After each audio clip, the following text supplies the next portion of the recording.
Right.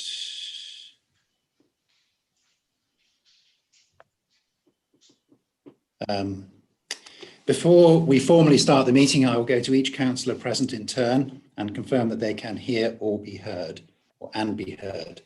This is a legal requirement for virtual meetings.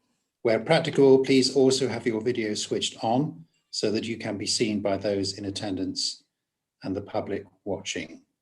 I'll begin with the Cabinet members. Councillor Norman. Yes, I'm here, Leader.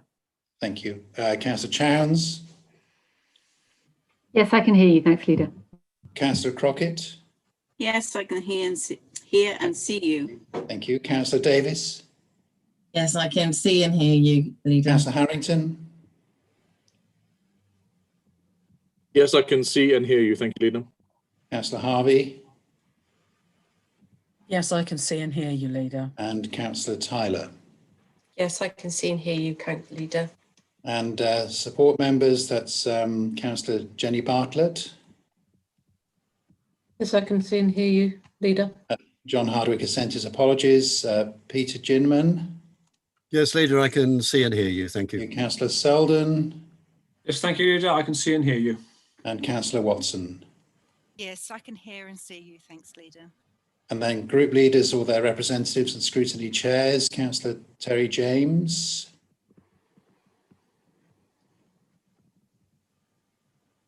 Present and correct. Thank you. Councillor Lester. Yes, I can see and hear you. Thank you. Councillor Matthews.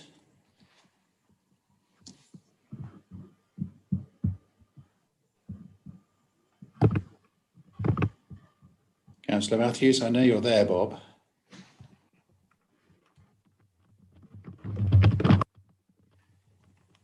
Can you hear me now, Leader? Yes, I can hear you now. Thank you, Councillor Matthews. Yep. The bugs have started. Never mind, carry on. Well, yeah. Councillor Marsh. Yes, I can hear and see you. And Councillor Wilding on behalf of Councillor Hardwick.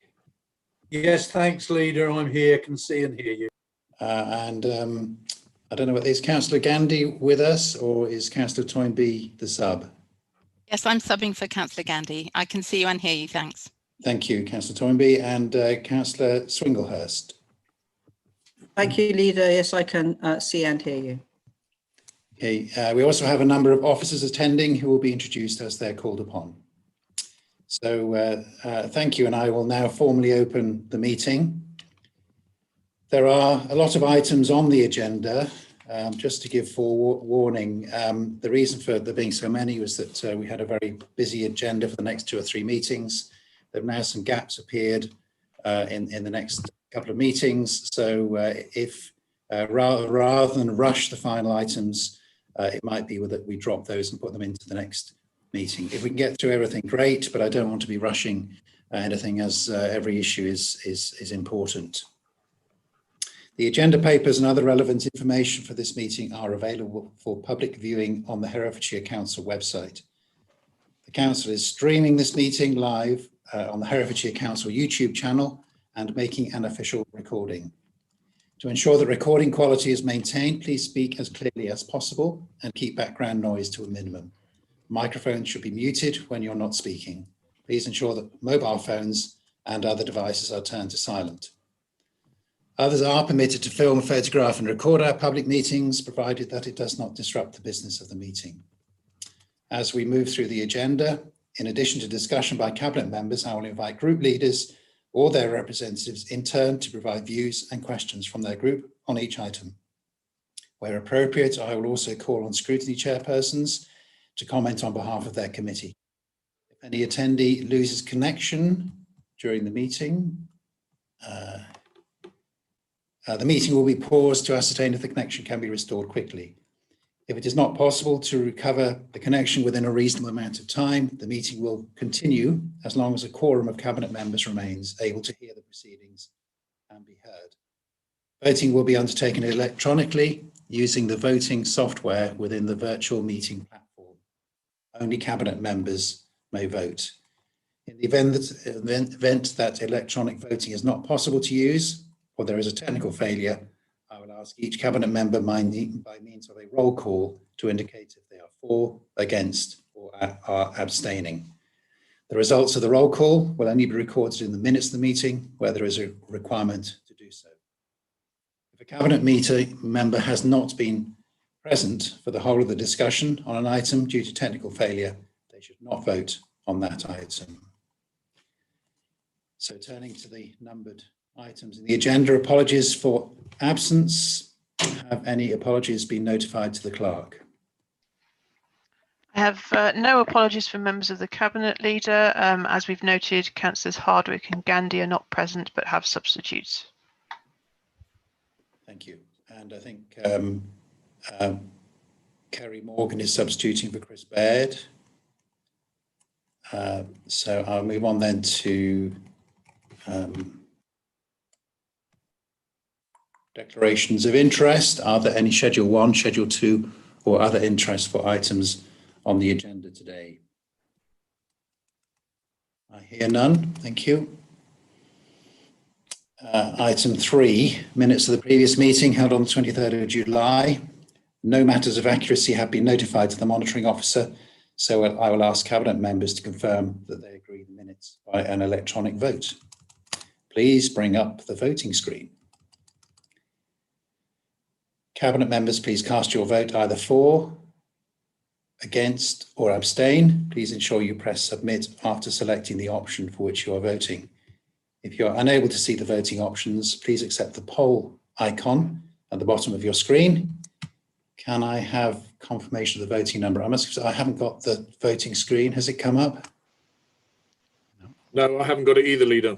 No. So shall I move on to a named vote? Just bear with us a moment, Leader, and we'll just see if we can get that working for you. Yeah.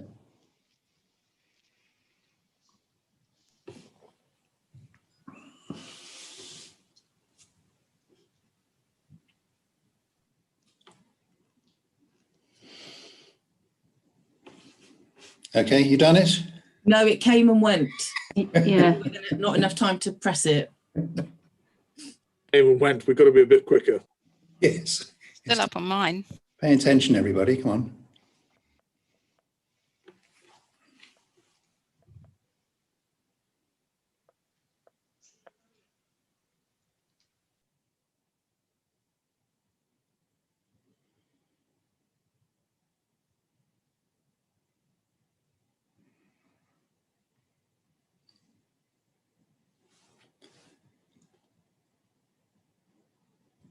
How are we doing?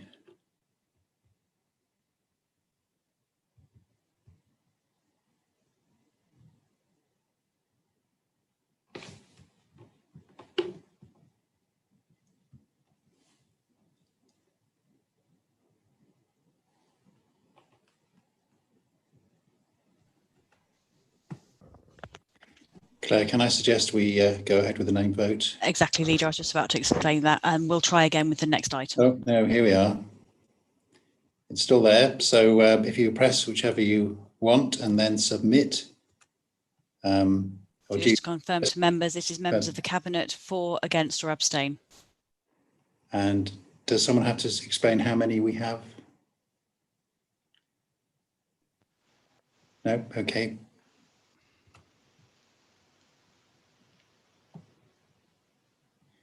John Coleman will confirm the number of members present. So the confirmed voting number is 8, Leader, and 8 people have voted for. Thank you. Thank you, John.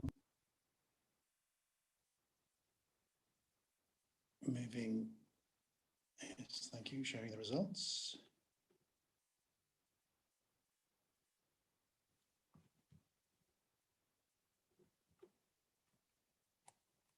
So the next item is to receive any questions from members of the public.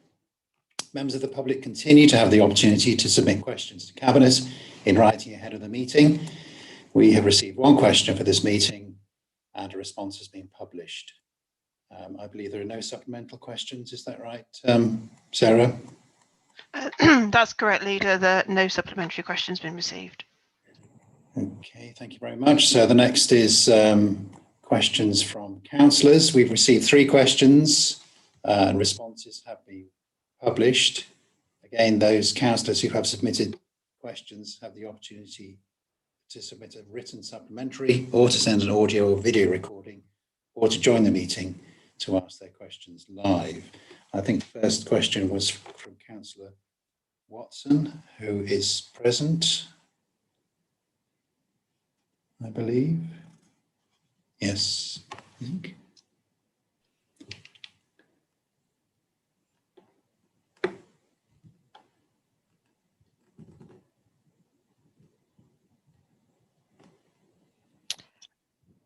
Leader, are you asking me to read out my question, or? I think that's right, Sarah, isn't it? So the question and the response have been published. It's just if Councillor Watson has a supplementary question she wishes to put. Leader, I have no supplementary question, but wish to thank for the answer, and I will be taking up the offer to meet officers to look at how Article 4 is brought forward. So I wish to thank you. Thank Councillor Harrington for his answer. Thank you. Thank you. So moving on then to Councillor Nigel Shaw, who has a question that's been answered. Do you have a supplemental question? I have, thank you, Leader. I'd like to thank you, Leader, for publishing both of these letters, and I do wish the 151 officer well in the line of defence that has been chosen, whilst noting that the sum has already been possibly earmarked from the Financial Resilience Reserve. The Leader has previously stated that Council was not in a position to proceed with the Southern Link Road after the election. I've now shared with him evidence that a reprocurement could have been started in May 2019. Last summer, I drew the attention of the 151 officer and the Leader to the clawback terms of the LET grant. LET board waited until 6 months after the election, 26th of November 2019, before announcing it would be reallocating funding allocated to the SWTP unless the Council could provide assurance that it was proceeding with the project by the 17th of January 2020, and the assurance was not given. The project review was going to report last year, then in the new year, then in July, and we're still waiting. Will you accept that under your leadership, you've risked this 3.8 million bill to the residents of Herefordshire? And are you also gambling with a further 12 million of revenue costs from the bypass? Is this the real reason for the dilly-dallying of the delay so that these sums don't crystallise in the accounts? That's a very complex question. The original question was addressed to Councillor Harrington. The first point you make about evidence that could have been placed, I have to say I haven't followed that through yet. I'm yet to be satisfied that that is an accurate representation. The Councillor Harrington, I don't know whether you want to comment on the other elements. Thank you, Leader. I don't share Councillor Shaw's view that we could have re-tendered in time. And I find it interesting that Councillor Shaw, who was Cabinet member at the time for Finance, didn't push the previous, didn't push his own administration at the time to release that information and to cancel that process much more quickly. I find it extraordinary they waited such a long time to do it. And I can only imagine that there was an election coming up and there was some political embarrassment. When we came in, we had immediately to try and preserve the planning permission, and then discover the issue with the failed procurement, and then had to try and do our own review. Perfectly entitled to do all those things. The money, as previous administration has stated, was a grant, the 3.8. There have been questions to Cabinet and to Council, where members of the previous administration have responded as such. And with the review will shortly be finished. It is finished at the end of this month. It will be going to Cabinet and it will be going to scrutiny in the next couple of weeks. And Councillor Harvey, I don't know whether you've made inquiries about the what Councillor Shaw mentioned as evidence, or whether we just leave that for the moment. It's certainly my understanding that even if it was possible for us to commence a re-procurement, we did not have sufficient time available to conduct that procurement, award the contract, and for the road to be built before the money needed to have been spent. And that was the problem that we inherited from Councillor Shaw's administration, and we've been dealing with it ever since. I'd be very grateful if he'd actually just admit that there was a major mess up under his and his colleagues' watch, rather than continuing to pick away at the mess that we're having to try and resolve.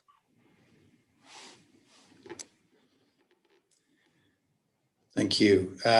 So now the third question from Jeremy.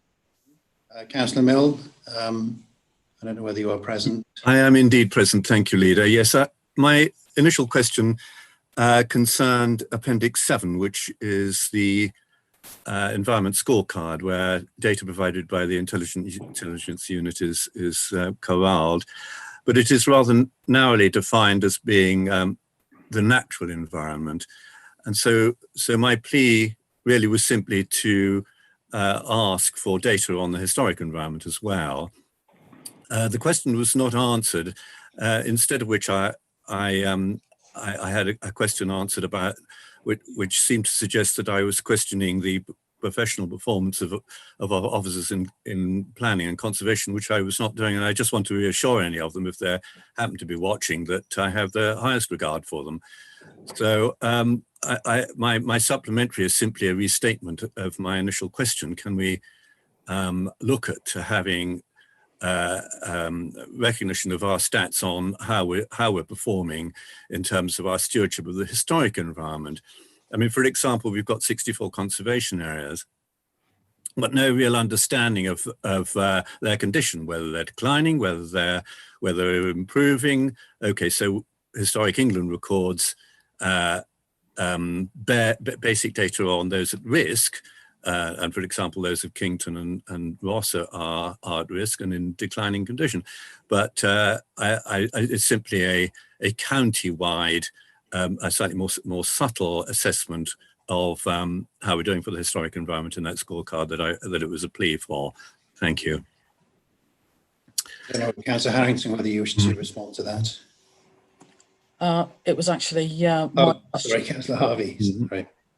And I apologise to Councillor Milne for giving a response that wasn't an answer to his question. I'm very happy to meet with him to discuss this matter further. I think it's also in Councillor Harrington's territory in terms of the planning area. I agree with Councillor Milne that it is very important that we take great care and we husband properly our historic assets and our grade listed buildings.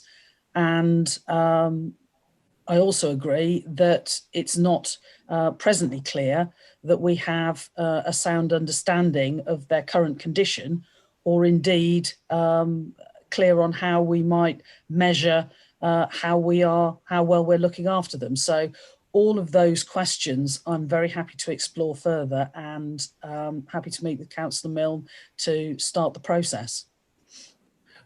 I appreciate that, Councillor Harvey. Thank you. Thank you very much. Right, well, I think we'll move on to the substantive issues. So the first of these is Herefordshire Leisure Pool reopening. The proposal here is to recommend to Council the addition of a new capital budget to ensure the swift reopening of the pool that's been closed since flooding in October 2019. This item begins on page 23 of the agenda pack, and I think that Councillor Davis will introduce this item. Thank you, Leader.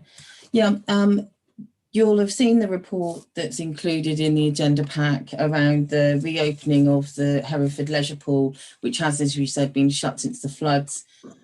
Interestingly, I went into social media world over the last week and saw that there was a report about this very item, asking the public what they thought. And I think that they have exactly the same feelings as us, that at this moment in time, that isn't the right location for Hereford Leisure Pool, and that we have to have a long-term strategic approach to where the leisure pool should be in Hereford. However, that will take many, many years to come to fruition. It will involve working with Sports England in order to do this. Oh, hello. Don't know quite what's gone on there. There we go. I thought I was in another world then. That will take a lot of time, and it's not appropriate and it's not fair for people in Hereford to not be without swimming for that length of time.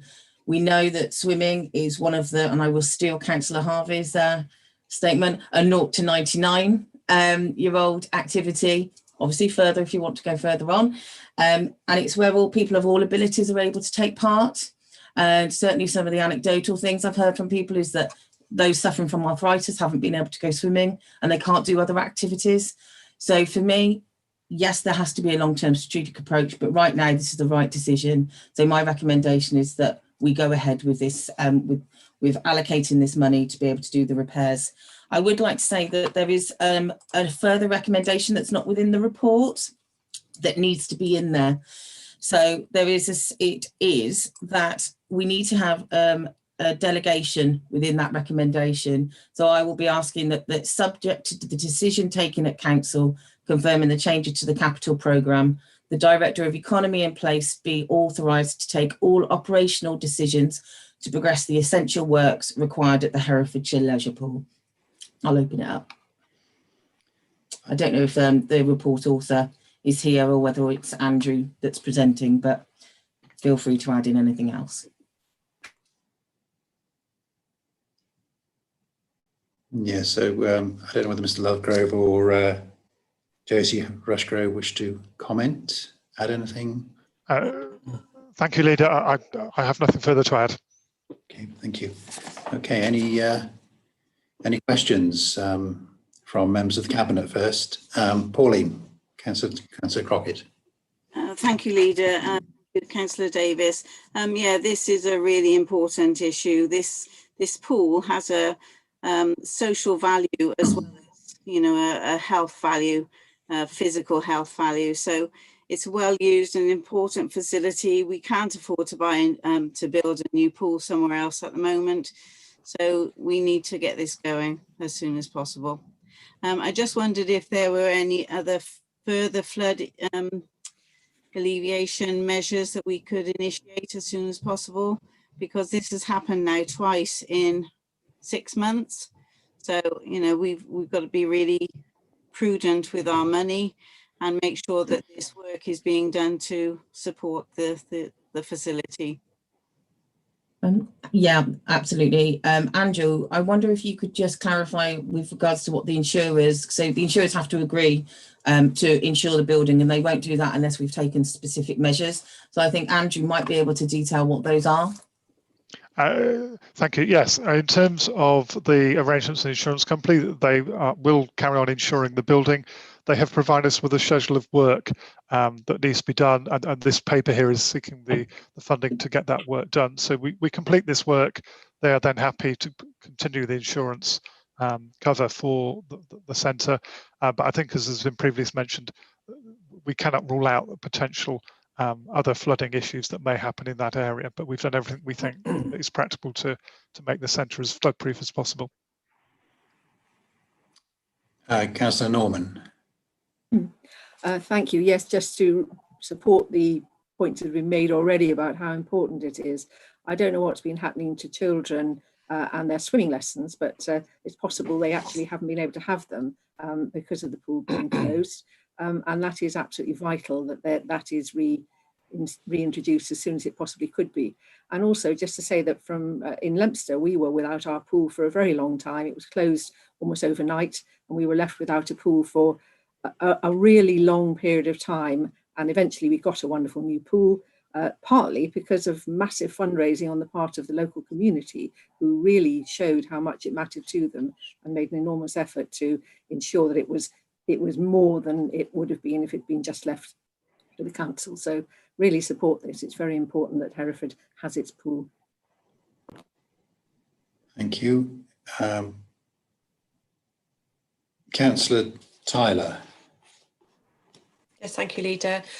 Points have been already said actually from Councillor Norman about young people and children having swimming lessons. They are so vital in their curriculum, and it's very important that the swimming pool is reopened at this time.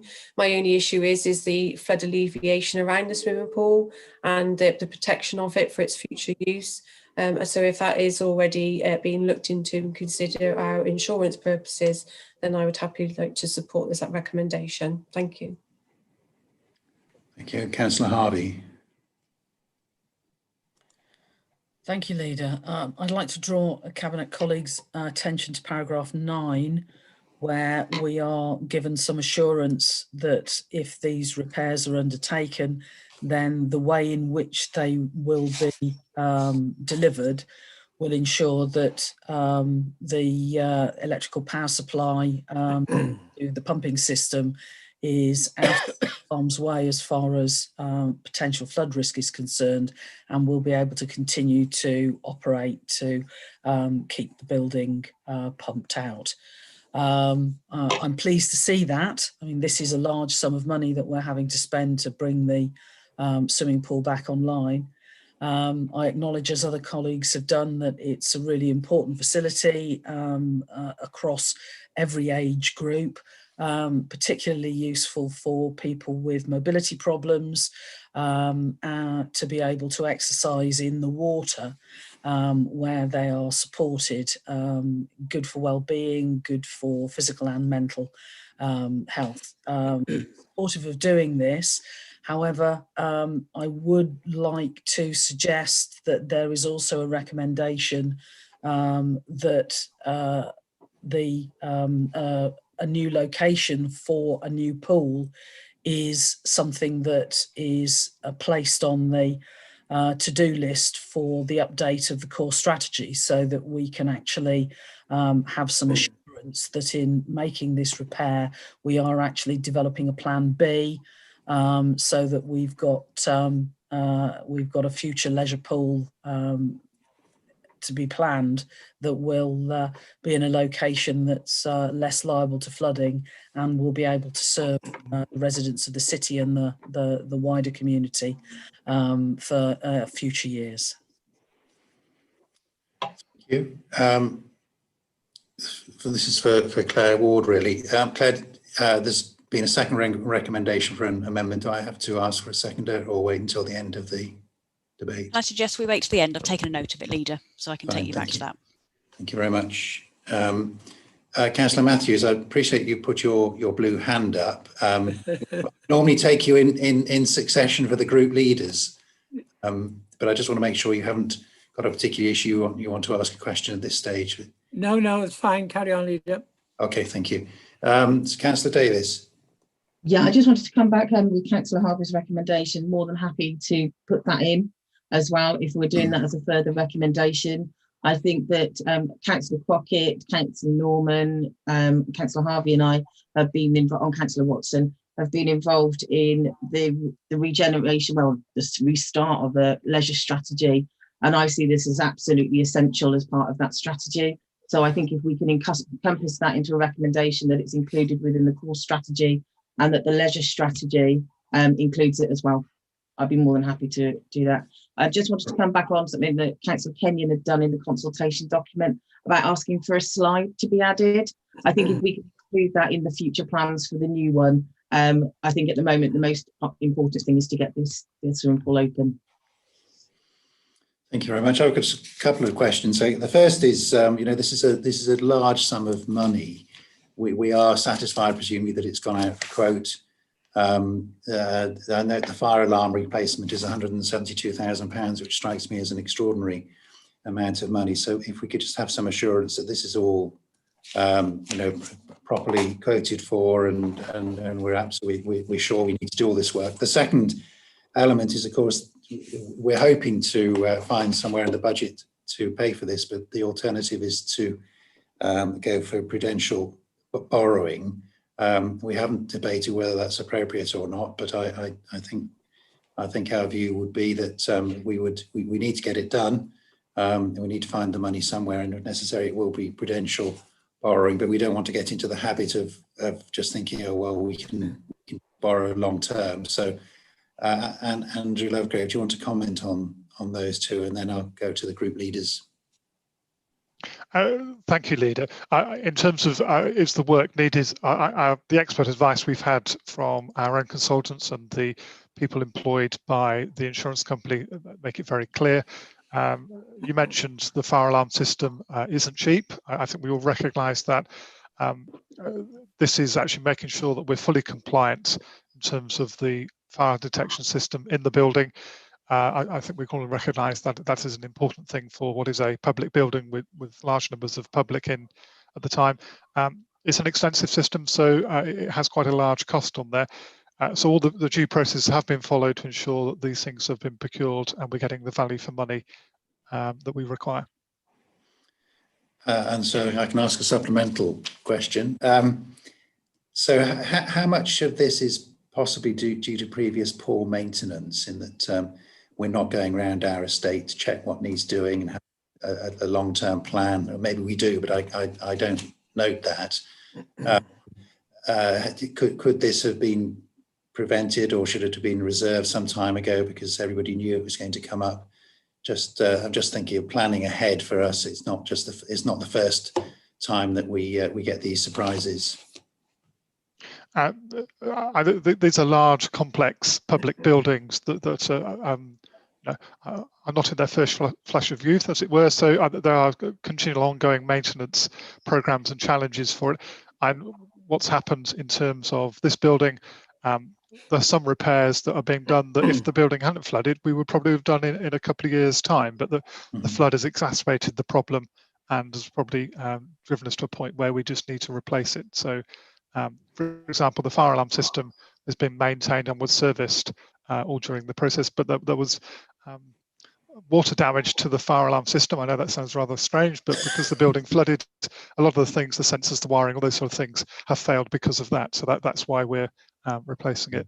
And the advice that we've had, there are some things that you could have repaired, but it's most economical to actually just replace on there. So we have taken the appropriate professional advice, but it's a fair challenge. Okay, right. So I'll now go around the group leaders. First of all, Councillor James. Thank you, Leader. Yes, we're in a difficult position. It's unlikely that a replacement will be built for some considerable time, bearing in mind the difficulty of finding a site which will not flood now or in the future, or that is accessible to the community as a whole. I think there are great difficulties in producing that particular site, as well as the finance. So I would caution about, don't patch and mend, because I think it's going to be some time before the replacement is going to be found. Thank you. Councillor Lester. Thank you very much. Yes, just to make the point about the use of the leisure pool, it's not just used by people who live in Hereford, it's used by Herefordians who live elsewhere in the county. So it's as equally important to them as it is Herefordians, Hereford citizens. So it is a very valued asset. And obviously it's really important that it's back up and running as soon as possible. It's reassuring to note that the insurance company will pay out. But with regard to the unforeseen damages, I think Mr. Lovegrove mentions a really important point about maintenance of the buildings.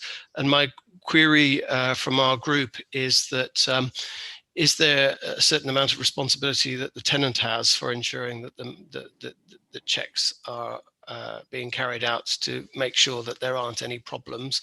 And secondly, what checks are we doing so that we don't have these unforeseen problems arising? I take it in this instance it was exacerbated by the flood, but I think it raises the question that are we doing regular checks with other assets, because we don't want any surprises. So we would just make those observations. So that's either for Mr. Lovegrove or Councillor Davis, or both maybe. I was going to say, can we do it? We'll do one and the other on this one. So yeah, absolutely take your point with regards to maintenance, and looking through years and years of budgets, you'll see that one of the first things that people tend to go for when they're trying to salami slice is estate management. So I've seen it where millions have been put aside and then it gets taken down to perhaps 2 million. That isn't enough to keep maintain our property portfolio. I think that's accepted. And what we're doing at the moment within the property services teams is we're reviewing the full service. So hoping to have results within about 12 months of that. We'll have a really good idea of what's required. But more importantly, switching from a reactive approach to when things go wrong to a proactive, how are we going to future-proof these buildings that are loved by so many people? And I don't think that emphasis has been there before. So absolutely take your point. And that's exactly what we're doing at the moment, is to make sure that that doesn't happen again. And Andrew can probably help with the first part about liabilities. Okay, thank you, Lyd. In terms of the role of the tenant and what they have and haven't done, we're speaking very clearly with them. They are part of the process to agree the works and the scope of the works that have been covered by the insurance company and these additional works, and they are picking up some of their costs. So it's a large complex building, and we work very closely with them in terms of making sure that the building is maintained. They have the day-to-day maintenance, and then we have the longer term issues. So it's a fair point, and it's an ongoing dialogue we have with our tenants. Thank you. Councillor Matthews. Yes, Leader, it's important we get this very valued facility up and running. But as you noted, it's quite a large sum of money to be borrowing. So we've got to take every care to make sure that we get the proper value for money. So we support your proposals in principle. But what concerns me is, as Councillor James just said, why on earth was it built there, slap in the middle of a flood zone area? And when it was built, why precautions and procedures weren't put in place by architects and surveyors to make sure that we didn't get flood damage?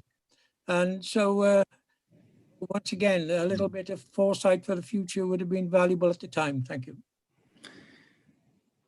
Thank you, Councillor Matthews. Councillor Marsh. You're on mute. Yes, thank you. It's possible that when it was built, it wasn't perhaps quite as apparent as it is now, the effects of climate variability on our assets. And I agree, it's a good lesson for us to learn for the future about where to put things.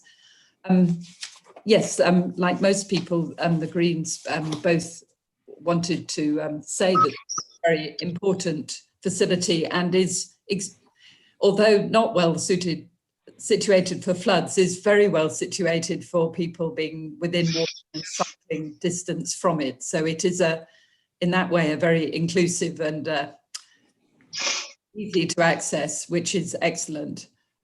Yes, I do have some. I do know that Halo and leisure partnerships like them right across the country are having extraordinary difficulties at the moment financially. And yes, I'm aware that agreement with them, which I understand is for 99 years, that yes, possibly we may need to put in some extra checks, because yes, if a tenant is got much reduced operating income, then that is bound to have an impact. So I do feel that we need to be extra careful about pinpointing structural faults as early as possible to avoid things like this as much as we can. Thank you. Thank you very much. And Councillor Wilding. Thank you, Leader. I do sort of note what Councillor Harvey said about a plan B. I think that's a good idea, providing it doesn't cost too much to put that into a core strategy. But I think we have to accept that there's going to be more floods in the area where the pool is. So future proofing against them is vital. I just wonder, are the current plans actually good enough? I know they might be satisfying what the insurance companies are asking for, but perhaps we need to think that, you know, we need to go a little bit further than that just to make sure they're good enough to avoid future events in the meantime before we get a new pool. Yes, I do get the impression that extra precautions have been put in place, but Councillor Lovegrove, Andrew Lovegrove, you might want to comment. Certainly, yes. As detailed in the report, the changes have been made to the pumping arrangements. I understand the new pump will be installed next month. The supply of the electricity, and that was one of the problems with the last flood, that the pump was working, but the electricity supply to the building became swamped. Therefore, the electricity board disconnected the supply because obviously the risk of electrocution. So we've done everything that we can in terms of making that building as flood proof as possible. But I think we all recognise, due to its location, physically we've done everything we can, but we can't guarantee completely that it will not flood again. Thank you very much. I don't know whether to ask Councillor Singlehurst and Toynbee what their views are, but I'm sure as if I may, Leader, as a group leader. Oh, I'm sorry, Councillor Selden. Having a little input into this. A swimming pool damaged by flooding did initially cause a certain amount of amusement amongst some of the IOC members, but then the severity of the damage became apparent. They sort of looked at it and saw that it's already been acknowledged that swimming pools are incredibly complex structures, and they also have finite lives. And I would hope that before we start spending larger sums of money on it, that there is a thorough survey undertaken to make sure that nothing further is due to go wrong or is about to go wrong with it, like it springs a leak or something like that, before we actually go ahead and refurbish it to the way we want. Thank you, Leader. Councillor Lovegrove, again, can you give us assurances on that? Yes, certainly I can, Leader. In terms of, there's always a balance to be done about these buildings, and what we've got in here is the money that is needed to maintain the building and get it operational on there. But it's a valid point that these things do have a finite life, and I think, as other councillors have mentioned, we do need to build into our longer term plans what we do to address that. And I think the proposal is to consider a different location, which I think, given everything that's been considered, is something that needs to be given careful consideration for. Thank you very much. So I don't know whether Councillor Swinglehurst or Toynbee wanted to comment. I think from a health and wellbeing perspective, it's quite obvious that getting this asset back into operational use as quickly as possible is what we must be doing. That. So, Leader, thank you. I can't comment on behalf of the committee because this hasn't come before the committee, but the benefits to adult health and wellbeing are clear. Thank you.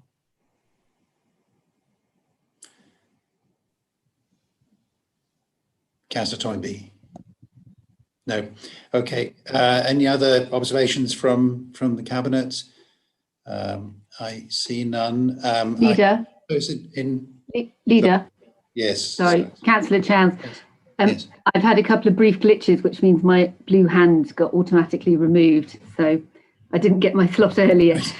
I just wanted to just make a couple of points. So totally agree on the importance of swimming, really support this investment in this reopening, and agree with the proposals to explicitly consider moving the pool to a more suitable long-term location.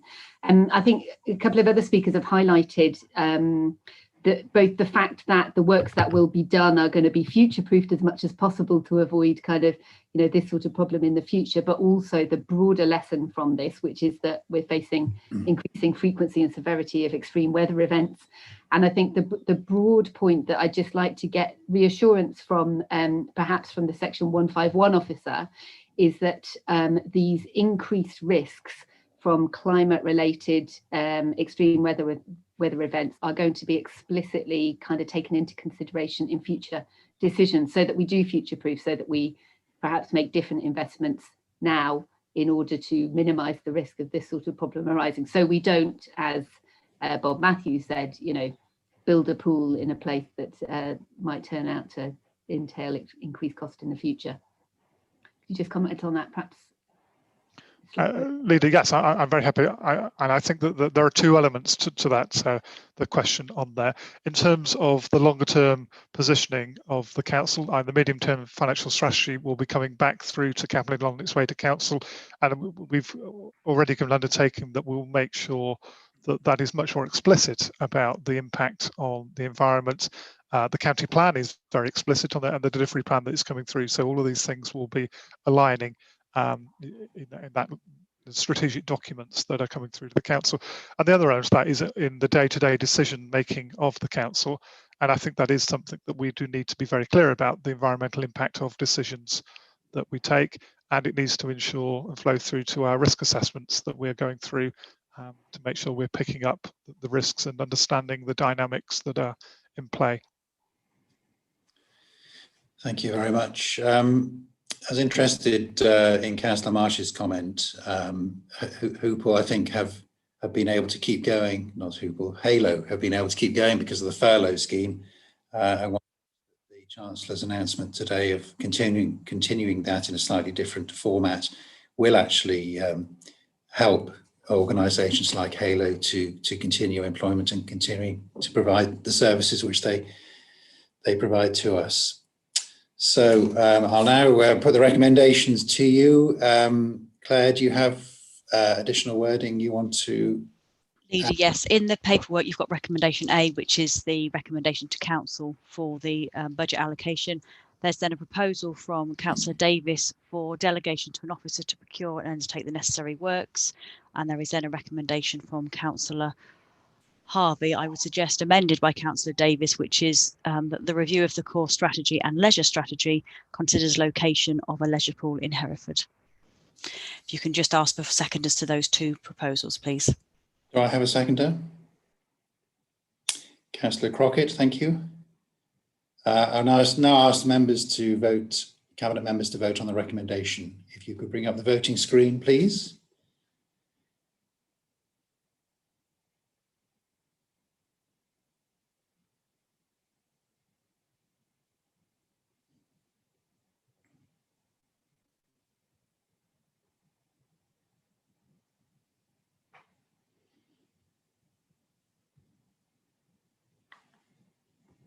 I did not get the voting screen.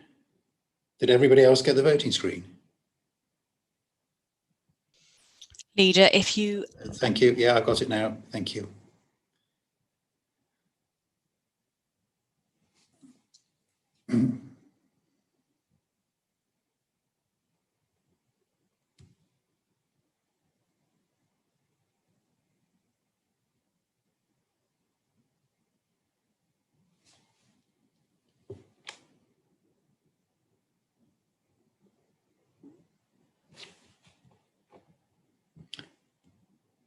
John, do we have a decision?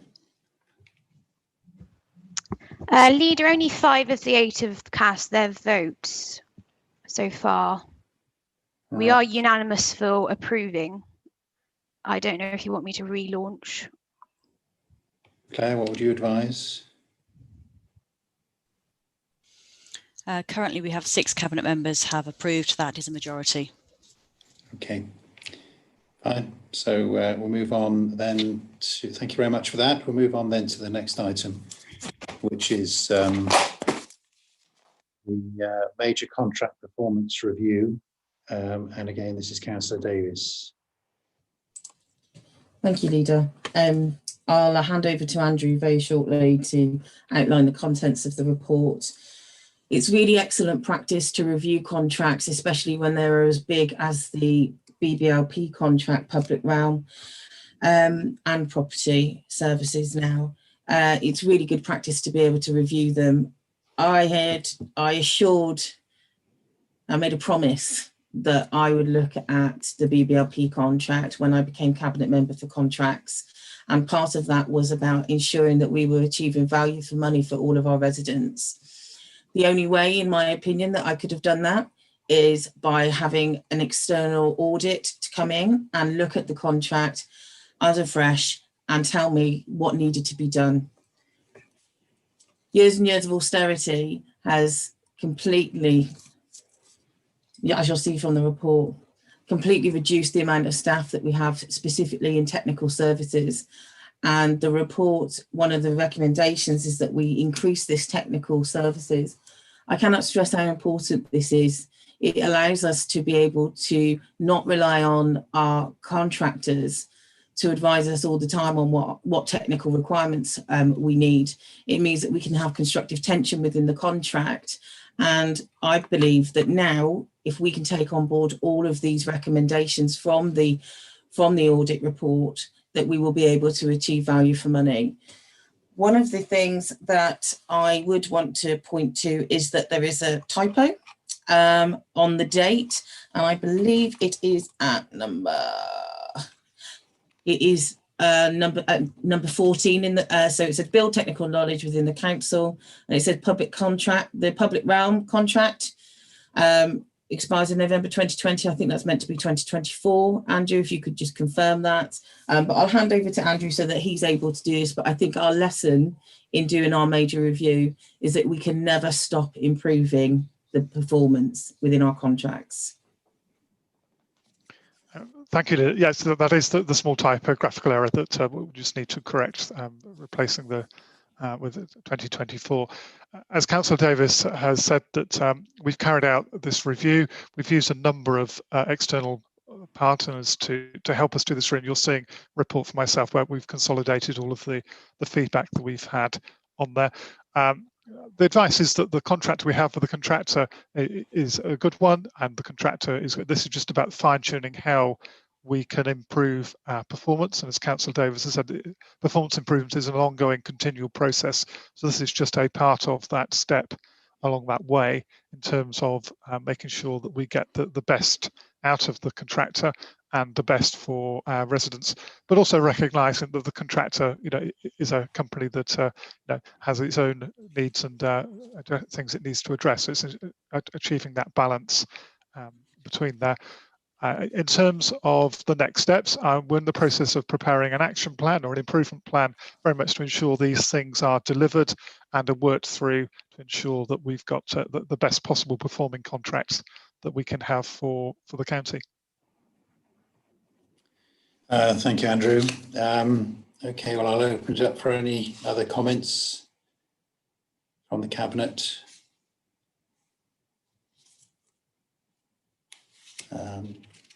Thank you, Councillor Harvey.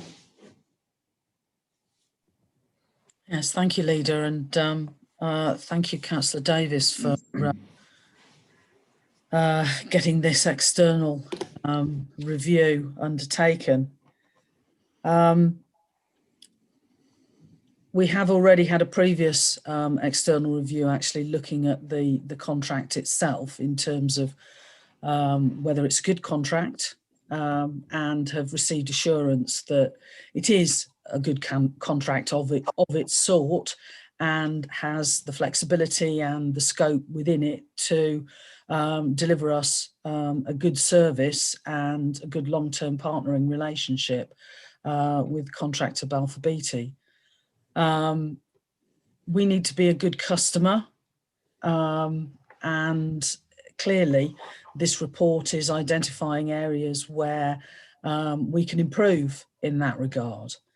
I am concerned that, taking a historical perspective, we find ourselves in a position where over recent years, over the length of the contract, there's been a lack of testing of value for money through regular external tendering for work. I know it's something that members of the public have repeatedly brought as concerns to this council under the last administration. And I don't think their concerns were listened to seriously enough. I'm also a little concerned to read that all of works under 250k have passed automatically to Balfour Beatty in the past. I recognise there's a balance to be made between economies of scale and value for money. But I do feel that there is an opportunity, even on smaller pieces of work, for local businesses to benefit from contracts that are issued by this council.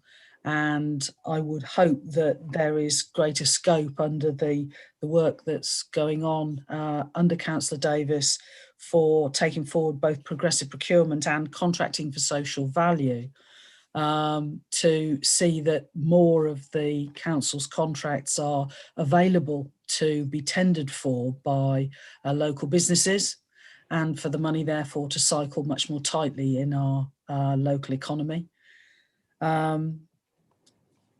It's inevitable that over a period of time, and really this Balfour Beatty contract is one that is our current public realm contract, but before that we had contracts with Amy, and before that with Jacobs, that over time, in order to be an intelligent customer, we need to have refreshed the skills of our own client-side contracts team in order to be able to, as Councillor Davis says, create that constructive tension between the client and the supplier sides of the contract. And, you know, I'm hoping that this is an opportunity for us to invest in our in-house team so that we can be the good customer that we need to be in order to operate this contract effectively. And that along the way we can learn all the lessons that are clearly there to be learned in the detail of this report. And I think I'll leave it there because the report's there for everybody to see and to read in detail. Councillor Crockett. Sorry, thank you, Leader. I just wonder if we could add something to 15, which is the recommendation for internal, let me get the word right here, improve internal communication and education. I just wondered if we could add in parish councils to that so that they have some input on where the money's being spent, etc., especially in regard to their Section 106 deliveries. I don't know whether Claire Ward would be able to advise me on that. Yes, Councillor Cockett, that is possible. Thank you, that would be good, thanks. And I'd be happy to have that, Paul, Councillor Crockett. I would be absolutely happy to include that. I think that that's certainly in line with some of our plans coming forward to more engage with parish councils. That would fit very well. Perfect, thanks. Okay, Councillor Harrington.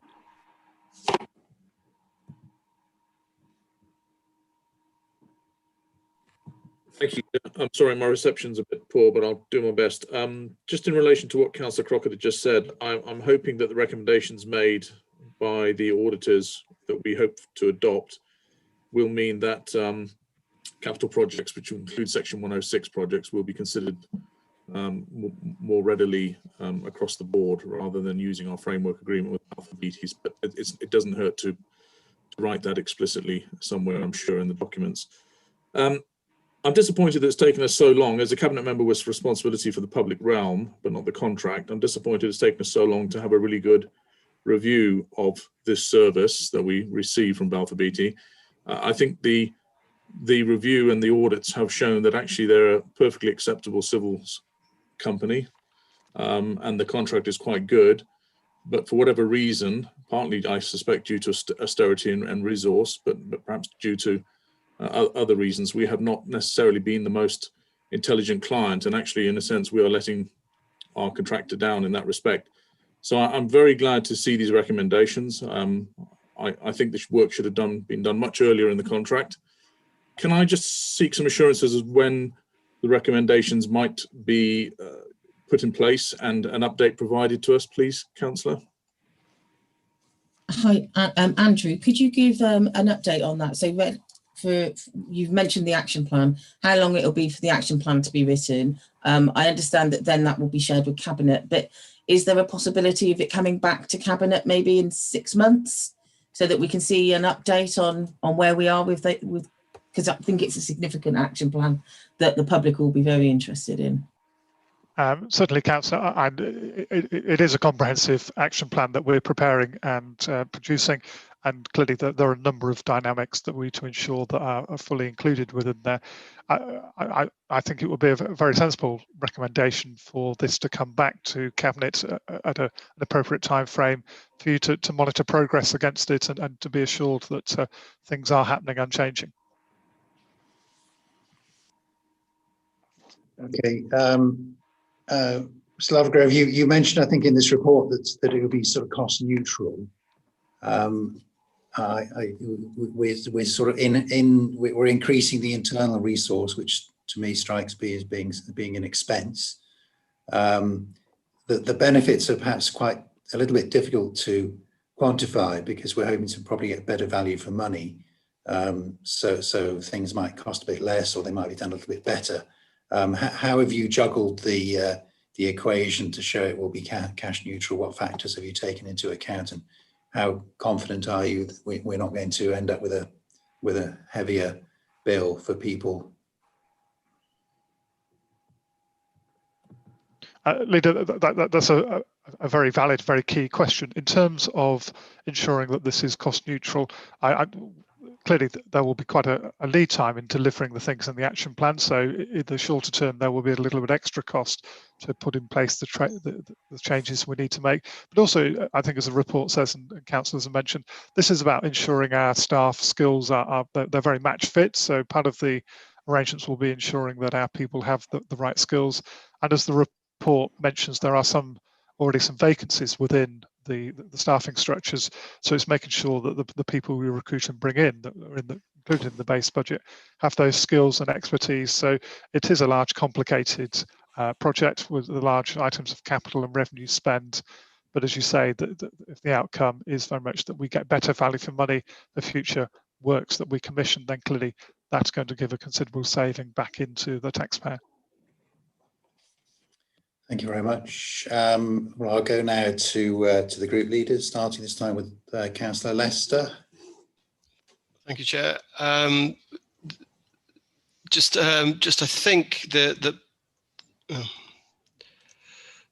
main point about the typo, I think, is that it's not that it's the contract expires at 2024 or 2023. It's that on the November 2020, that's when the contract will have its annual review. So I don't think it's a misprint. I just think it needs to say something different there to capture the fact that there's going to be an annual review. The Conservative group's comments are that, naturally there's no surprise that the findings came back that it's a good contract, but obviously the skill is in providing that challenge, and therein lies the art of being an intelligent client, and there's always room for improvement on that score. We do have the concerns about the staffing levels, and so a question would be, should we not be strengthening the team given the challenge of challenging the contract? The second point that we would like to make is that we note the 5 recommendations, and we wouldn't necessarily agree with any of them, but can they be viewed in accordance with the methodological approach of the SMART recommendations? Yes, on the whole, a good contract, but obviously the challenge needs to be improved. And yeah, absolutely take your point, Councillor Lester, around the SMART objectives. And I think for me, that's where that action plan will really come into effect, and it will give you that. And I'm more than happy to share that with you, as a group. Thank you. Councillor Matthews. Yeah, thank you, Leader. I'm delighted to see some positive action being taken to ensure major contracts are closely monitored and deliver value for money. but it's no good just putting things on paper. They must be rigidly enforced, otherwise it's all pointless. I note bullet point B and D, which I fully agree with, and I also note at paragraph 7.3, where consideration being given to moving council staffs into council accommodation, because otherwise people can get far too cozy. Therefore, that's not necessarily good for efficiency and to deliver the proper manner we wish. So a lot of valuable stuff in there, and it's essential that we get a grip of our major contracts, because things are going to be difficult in years to come and every penny counts. Thank you. Thank you, Councillor Matthews. Councillor Marsh. Yes, we would echo Councillor Matthews' thoughts that relocation of the teams in the council offices seems to be a much more likely to contribute to a positive, constructive tension between the two parties. I'm also note that in the environmental impact, it I think is perhaps somewhat weaker than it should be. At paragraph 21, it just talks about consideration to minimise waste and resource use. In fact, contractor emissions are a major part of the council's own carbon footprint. They are counted as if they were created by the council itself. And I'm aware that they have for a long time had active targets for Balfour Beatty. So I would just like to put on record that I think that isn't accurate, and that also, you know, just that it's consideration, but also I would welcome this being strengthened so that all designs look at low ongoing resource use and resilience, as we've just been hearing, so important with the leisure pool, resilience to increasing climate variability. Also looking at ecology, that where there is where things are being designed with some soft landscaping, it's really important that we're looking at questions of biodiversity as well. So a welcome for the report, and I hope that possibly even some of our long-standing officers who were two-pid across when I was working for the council, there may be a possibility of bringing some of them back in-house. I don't know if that'll be part of the action plan, but I would certainly, we would welcome being a plumper client, plumper and intelligent. Thank you. Thank you. And just to come back with you, Councillor Marsh, is just around about the metrics. Councillor Harrington and I are going to be going through the metrics from a bottom-up approach, and part of that will be about looking at resilience and ensuring that everything that we're doing within the contract is looking at resilience, and that includes environmental factors, but also social value indicators. So that's on its way. Great. Thank you. Councillor Wilding. Thanks. Yeah, all I can say really is that every parish council meeting I've been to, every ward member I've talked to always seems to flag up Balfour Beatty and wonder about it. So I think it was good that we did this report. So I commend Councillor Davis for doing it. I'd also just like to echo what Councillor Marsh has said about ecology and stuff like that. It doesn't seem that that's taken enough into account with all the works they do. So more of that sort of stuff would be good. Thanks. Thank you. Councillor Selden. Thank you, Leader. Just to say that we thoroughly welcome this report, long overdue in the view of some of our members, and we look forward to looking at the rebalancing and the outcomes that come out of it. Thank you. Thank you. And finally, Councillor James.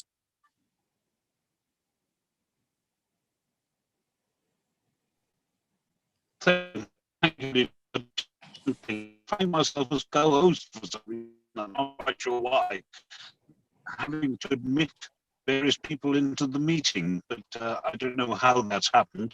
But anyway, yes, I welcome this, but I do warn people of the large contracts. The most wasteful parts are the smaller contracts, which sort of slip through without any real knowledge as to what the true costs of what our contractors are providing. I've seen particular projects done which could have been done by at half the cost by local contractors.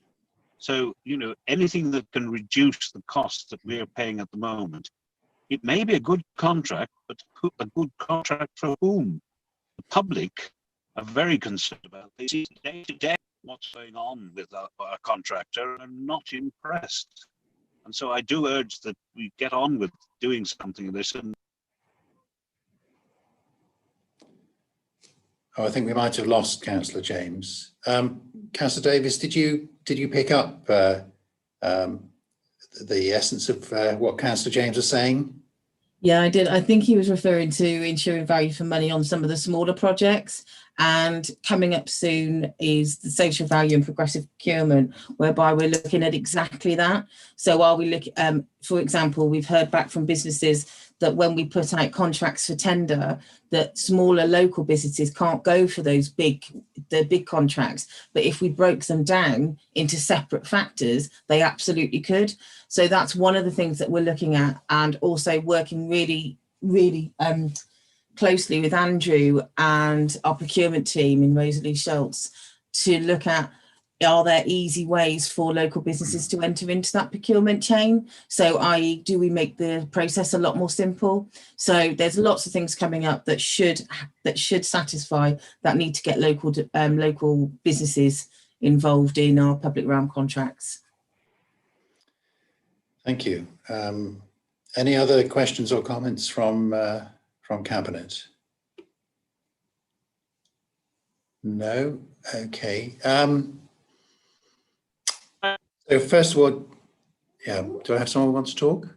No? Well, first of all, just to reiterate the thanks to Councillor Davis for initiating this inquiry, which I think is making some good recommendations and really well worthwhile. And thank you too for the officers who've been cooperative in answering the questions to all this and for driving that. So thank you, especially to you, Andrew, for doing that.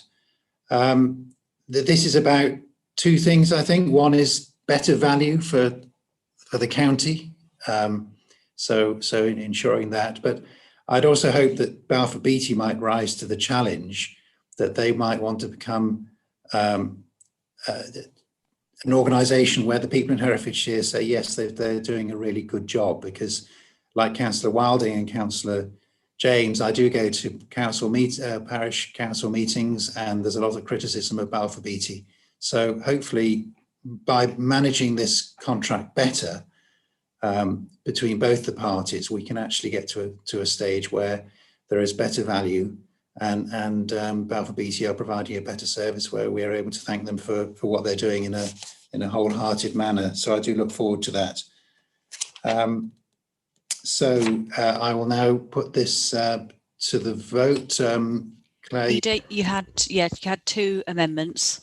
The first amendment was proposed by Councillor Crockett, seconded by Councillor Davis. That's in recommendation A, B, where it says improve internal. It'll now say improve internal and external, brackets parish council, communication and education.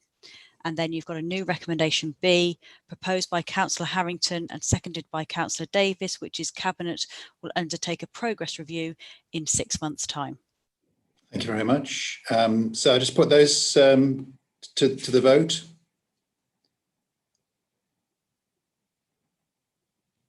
So it's come up for me. Hopefully you've got the voting form. And hopefully you've all submitted. Over to John Coleman or Sarah to confirm how many, or Jen? Councillor Hitchener, there are 9 votes eligible to be cast, and they can vote now.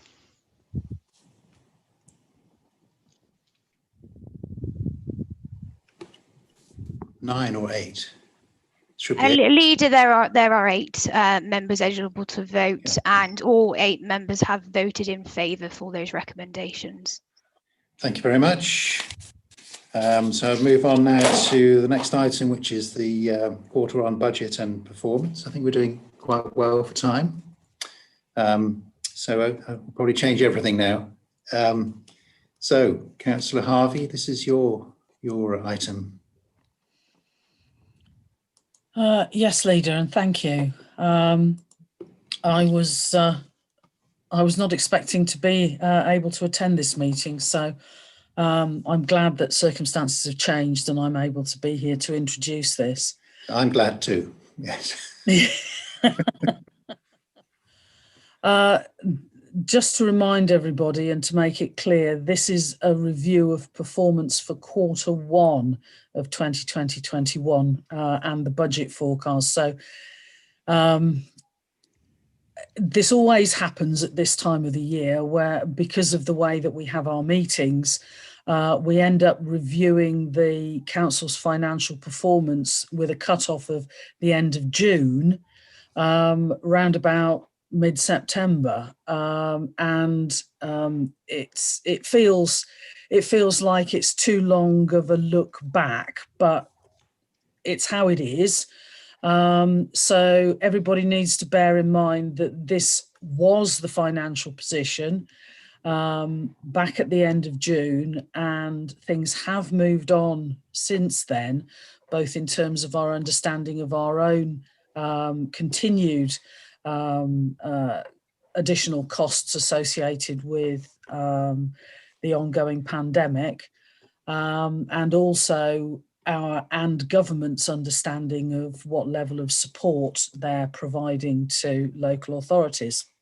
However, as at the end of Q1, we had an overall forecast outturn of a nearly £16 million overspend, which, taking into account the grants that MHCLG were promising at the time, led to a net overspend of just over 4 million. And the majority of that at the time was lost income, mostly to the council in areas such as car parking, planning and other service areas where we weren't obtaining income in the same way that lots of businesses out there weren't obtaining income due to lockdown and to other measures associated with COVID.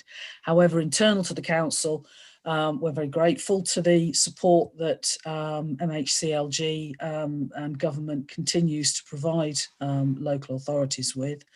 And you can see in the table on paragraph 3 in the report, a bit more of a detailed breakdown of how the costs to the various directorates are falling in terms of where we are seeing pressures as a consequence of the pandemic. And we can go into that in a little bit more detail in terms of where those pressures have been being felt and the fantastic work that our officers and our staff have been doing to respond in these extraordinary times to very fluid circumstances and an evolving and completely new situation that has created all kinds of challenges for us across the entire operation of the council.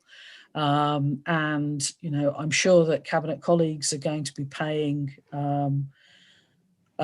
compliments to their staff and their officers in their respective portfolio areas. And, you know, I'd certainly like to do the same for finance and corporate services. The responsiveness with which staff in this area shifted their priorities, changed the work that they were doing, made fantastic strides in terms of getting business grants processed and out to businesses who desperately needed in order to deal with the kind of costs that they were continuing to incur on the ground, with no opportunity for income, not being able to open their businesses and to trade properly, was absolutely outstanding. So that's a fantastic piece of work. And I know that there were officers across the council who dropped what they were doing and got redeployed and did it with good humour and with not exactly a song in their hearts, but absolutely putting shoulders to the wheel in all kinds of ways, seen and unseen. And, you know, I'd like to take my opportunity now to say my thank you to everybody for the work that was put in. The fact that we're only looking at this point at an overspend of just over 4 million, I think is, under the circumstances, credible and creditable, because costs just ran away. In the early stages, we were responding to all kinds of pressures, particularly in the care sector, to do with PPE and keeping people safe and able to carry on delivering care services in care homes, in people's homes, and to be safe in the way that they worked and interacted with the public. I know that Mr. Harris has got a more detailed overview to give of the report, but what I would like to draw Cabinet members' attention to in terms of the structure of the report is that this is the first report that has been structured to match the priorities and the format of the new county plan. So we are looking at the areas of priority in the county plan and considering performance in that context. So economy, community, and the environment. And that is those are the three lenses through which we're looking at how we're performing in the round as a council. The appendices to this report continue to give the detail of what's going on in our directorates, and that continues to be a very important view. I would also like to draw members' attention to the changing way in which we're starting to provide graphics and additional data on performance. And we will touch on this again in the next agenda item where we look at the performance management framework.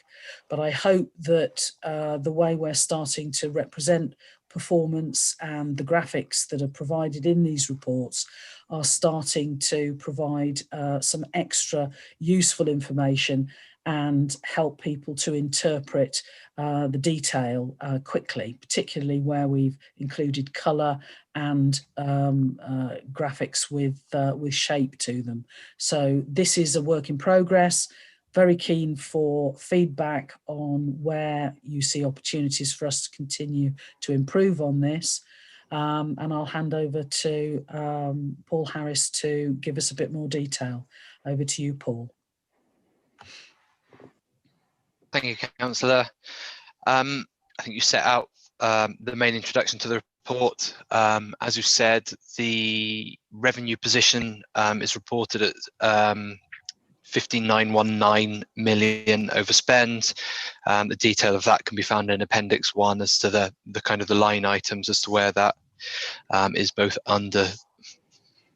We have under income, overspends, and of course, most of that is predominantly due to COVID. It's also worth noting in the finance section of the report, Section 151 officer has made a more detailed comment on the financial position. Capital budgets are forecasting a spend of 66.7 million against a budget of 75 million. This equates to 89% of the forecast for the year, or the budget for the year. Again, a large proportion of the underspend there is a result of COVID and the ability to access sites and the like, more details of which can be found in Appendix 2. We have started to include a bit more information on the actual savings delivery within the report. And you can see within the visual there that all savings for 2020, 2021 have been achieved or in the process of being delivered. And further information can be found on the actual line items of those savings within the appendices. As Councillor Harvey mentioned, performance has now been set against the new county plan themes, and with a view to avoiding duplication, we've tried to keep information on the delivery plan within the appendices, and within the body of the report then there's the more ad hoc bits of performance. Within the economy section of the report, there's information on the Stronger Towns bid, and the Market Town Economic Development Investment Plans. There's an update on where we are in redeveloping the core strategy. There's an update on the impact of COVID-19 and the economy, and how the claimant count is showing this impact, with an overview of the grant funding which has been paid to local businesses. There's the information on how the LEP money for investing in the local visitor economy, and the Keep Connected grant to support digital connections and social value.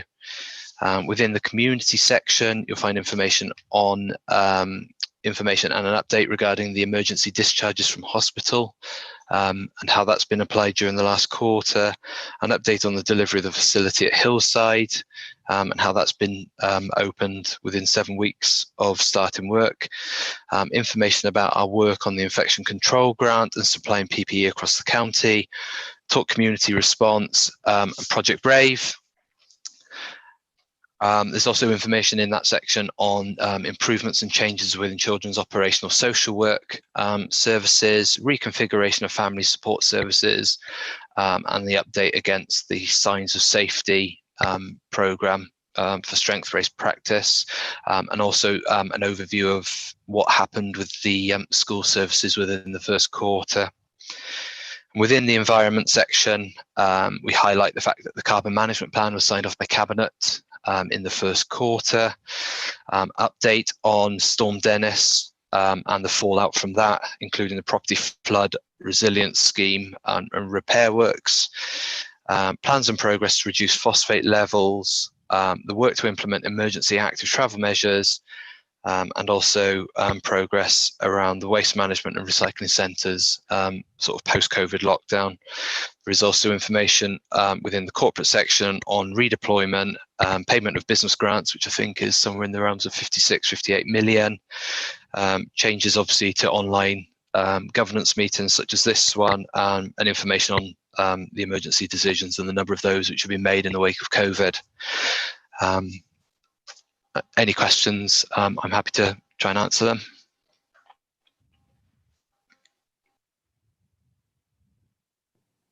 Right, so any questions from Cabinet members? There's an extraordinary amount of information, Paul, and thank you for presenting it in that way.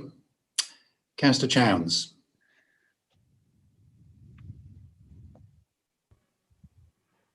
Oh, thanks. I thought Councillor Crockett was before me, but anyway, if she doesn't mind. Thank you, Paul, for all of your work on this, and thank you, Councillor Harvey, for presenting it. And I absolutely do want to echo you in paying tribute to the work of officers in, you know, kind of keeping the show on the road, keeping stuff going on the strategic work, as well as dealing with all of the difficulties of COVID in Q1. I just wanted to note my own observations, and Paul, you gave a very good overview there of all of the excellent descriptive material that's in the report around those areas of economy, community and environment. And I really want to kind of state my own appreciation of the fact that our reporting is now aligned to what our priorities are as we've set them out in the county plan. And of course, this does highlight, if you look at pages 45 to 47, for example, where we talk about what's been going on in terms of achievement towards our environmental objectives, what is very noticeable is that actually when that's summarised in a table in para 48, and indeed in page 81 in the new graphics, it highlights the fact that under kind of previous regimes, there wasn't very much in the delivery plan or in terms of outcome measures that was on environmental issues. And that's why those bits look a wee bit empty at the minute. But it's a very high priority for myself and indeed for all of my Cabinet colleagues to get our delivery plans aligned with the ambitions that are set out in our county plan. And so colleagues, you can expect to see much more detail in the next iteration of that in terms of activities and outcomes relating to the environment area. Just wanted to provide that clarification in case anybody was wondering on the environment side. Thank you. Councillor Crockett. Yes, thanks, Leader. Yeah, Paul summed it up perfectly. A and C have done extremely well, obviously under the guidance from Stephen Vickers and his excellent team. Much foresight and early planning went into a lot of this just when COVID kicked off. And I think we've done extremely well. I suppose we have to also acknowledge the Secretary of State, Robert Jenrick, for getting those grants coming through. So yeah, onward and upward, and we've done really well so far. So excellent work, team. Thank you very much. Councillor Norman. I think we're all all on the same page here, Leader. Very appreciative of the work that's been done. I'd like to echo the comments of previous councillors in applauding the work of our officers who've worked incredibly hard during very difficult times. Certainly in children and families, they have kept things going in what is a very, very important area. In fact, where the government was offering an easement, if you like, of standards expected visits and so on, our officers, our social workers have kept that up and have managed to retain the level of visits and contacts, some of it virtual, of course, but I think they've done a remarkable job in that respect. And also our schools, who've worked extraordinarily hard and kept every school was open, or access to a school was open for all young people who should have been in school. And the numbers, not as high as we'd have liked, but pretty impressive under the circumstances. So all credit to those officers who've worked as hard as they have. And also just a quick mention of the improvements and the changes, and in particular, the Signs of Safety programme that's being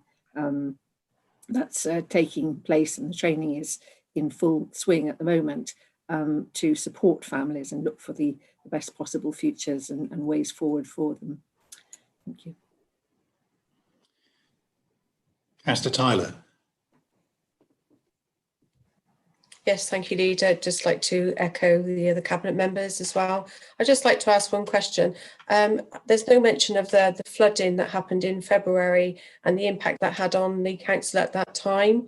I know E&P were very involved with the same as the community talk, community hubs, delivering that excellent work for all the communities. I don't know how much that had an impact on the finance at that time, but I'd just like to re-echo that, E&P have worked extremely hard, especially with all the regulatory services in terms of the COVID measures, and it's just, it's amazing how we have got this and this spend as it is, but well done to everybody, and thank you, Councillor Harvey, for an excellent report. Thank you. Right, I think I'll move on then to comments from the group leaders. First of all, Councillor Matthews. Mm-hmm.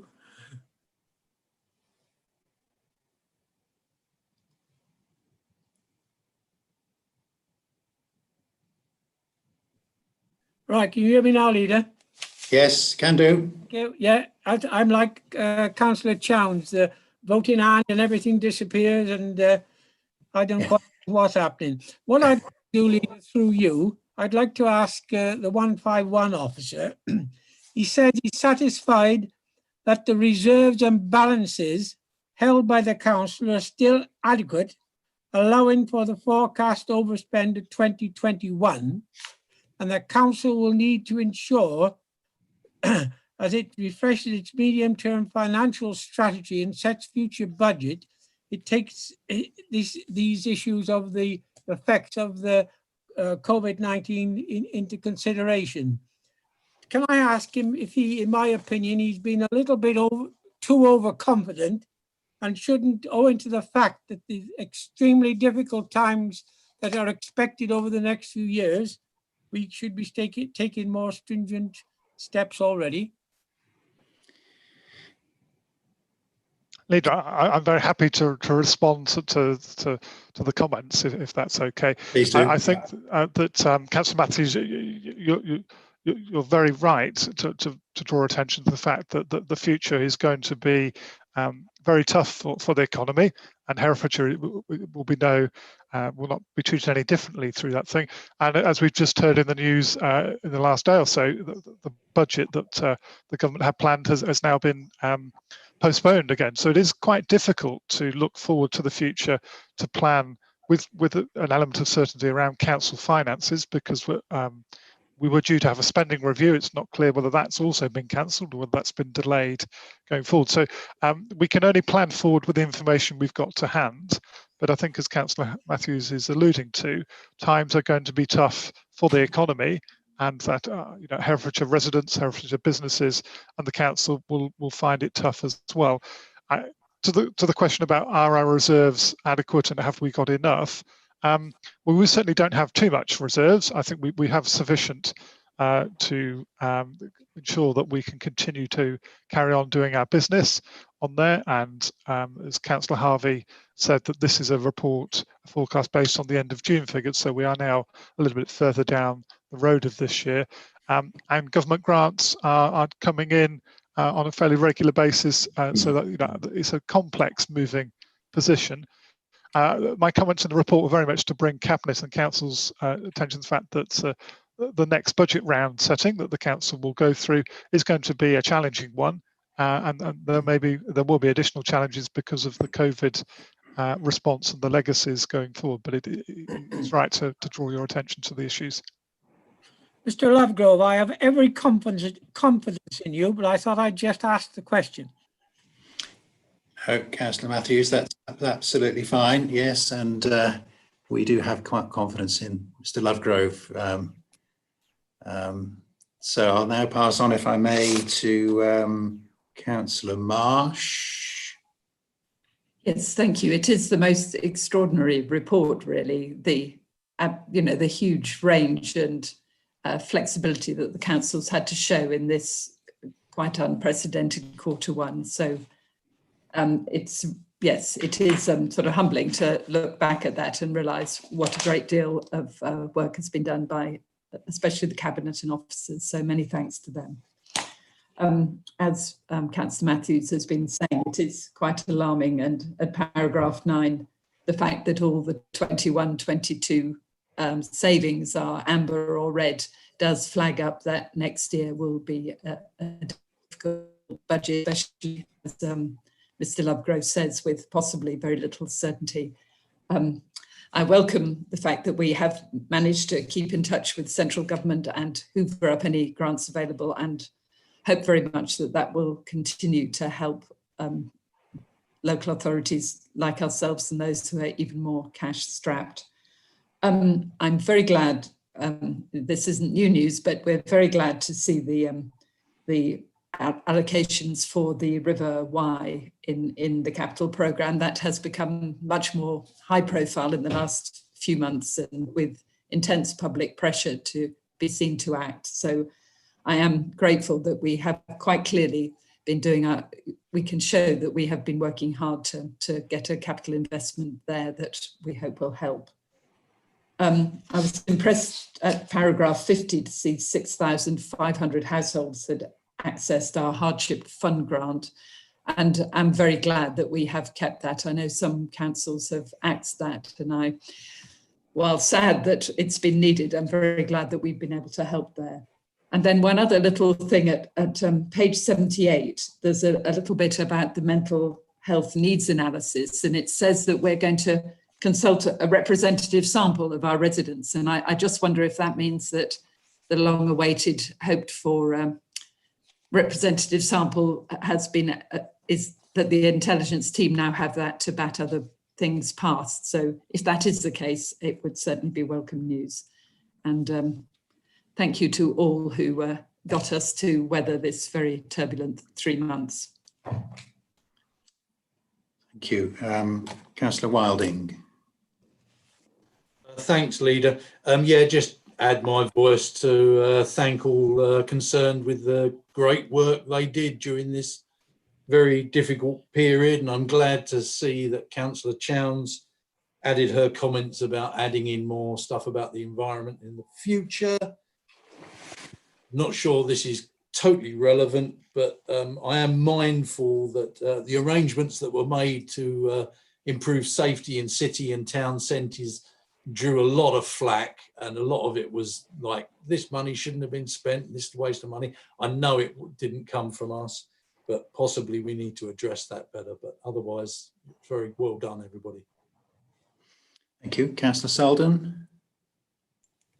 Thank you, Leader. And I think we should also record our thanks to Councillor Harvey for all the hard work she's done on remodelling the financial report and making them more understandable for us.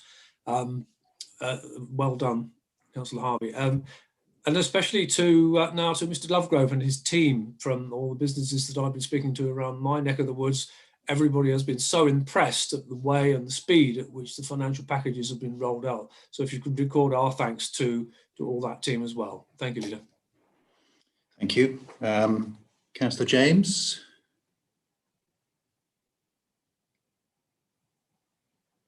Thank you, Leader. I add to you the congratulations and thanks, but bear in mind that this is one quarter of what unfortunately is going to be many quarters of hard times ahead. We've already seen what's happened over the last 2 days. You know, it's going to be a very, very difficult period ahead. There's a hard road. And the sooner we realize that we can't go on as we are.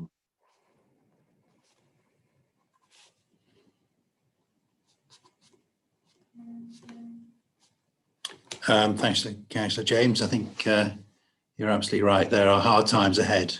We need to be battening down the hatches, and yeah, as a nation as well.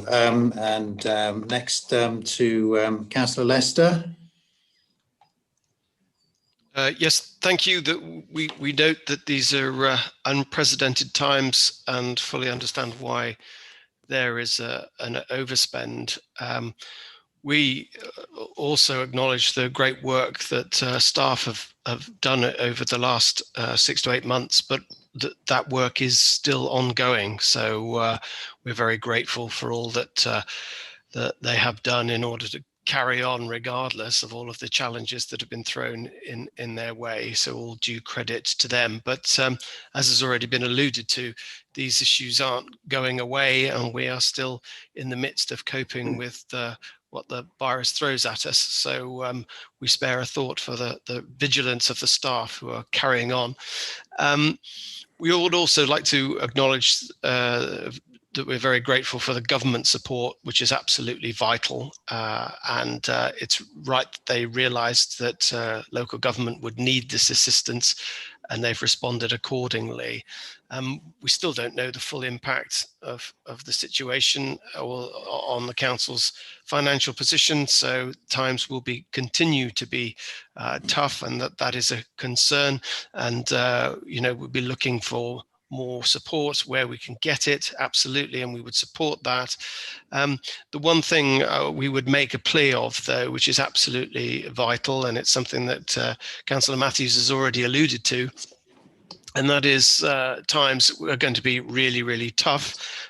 We must all be focused on economic recovery, and now is not the time to be spending money on investigating ideas or going into greater expense, which we just cannot afford.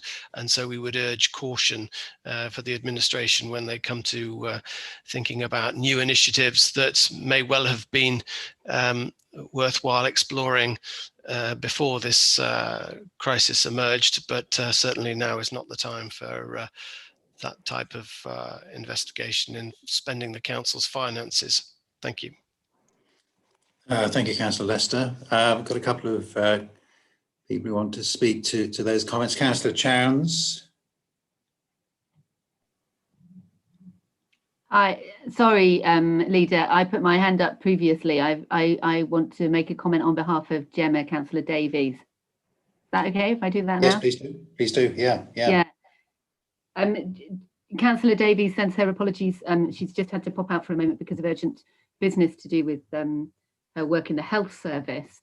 And I know that she would want me to speak on her behalf, just to kind of express thanks for all of the officers in her portfolio area who've obviously been dealing with a lot of COVID-related changes. And I know that she really wanted to pay tribute to them and to everyone with any kind of health and social care responsibility who's been working to deal with these very challenging months. Thank you. Any others speak? Councillor Crockett. Sorry, Leader. Thank you for letting me come back in. Just looking around the room, I've just realised, and I feel terrible now, that I've left out public health. a huge thank you to Karen Wright and her team. They've been completely under the cosh, and they have come up trumps as well. Also, Alistair Neil, you know, he's been coordinating with the Gold Partners in healthcare and elsewhere. So, you know, without everybody, we would be in a completely different position. Unlike Councillor James, I try and be half full, not half empty. So I have, you know, great admiration for everybody and all the hard work they're doing and where we're going. Fingers crossed. Okay, yes, I echo those thanks to Karen and also to Alistair. Could I just come very briefly back in? Offer my sincere thanks to everybody for all their hard work in these difficult times. It's greatly appreciated. Thank you. Thank you, Councillor Matthews. Just a couple of observations, if I may. Someone made a comment about the significant amounts of money that have flowed through the council to businesses and other local taxpayers, and how much that's been appreciated. Obviously, we as local government are keen to have money coming through us, because we think we're much more efficient at doing that than central government. There's been a recent announcement of a further, I think it's £500 for people who might be put on furlough and don't have the means to look after themselves, and that money is to come through local government. So I think that's very good recognition of what local government can do. It'll be an extra strain on Andrew's department, but I know he's up for that. So I think that's a very positive thing. The other thing is just about the status of Herefordshire. We're quite bad on many of the indicators for the number of self-employed people, for the average income everybody here. So we are on the radar for central government. I think they know we may well need some extra help. And when Robert Jenrick came and visited us last week or week before, he did suggest to me that, you know, Hereford is one of the areas they are looking at particularly carefully. I took that as a positive thing. So it's great to have a local, not only Jesse fighting our corner, but also potentially Mr. Jenrick being aware. I guess he wants to maintain the roads around his house in North Herefordshire. So I take those two as very positive things. I think we've got decent relationships.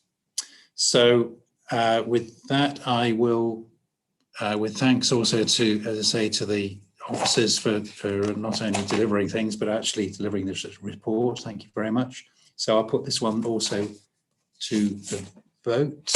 There's a recommendation A in the report, which has been circulated.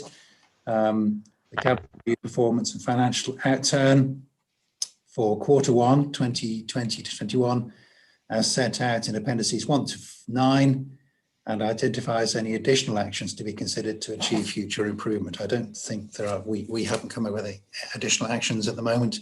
So I put that to the vote, if I may. So if you could put the voting thing up, thank you. And then if people would vote and submit.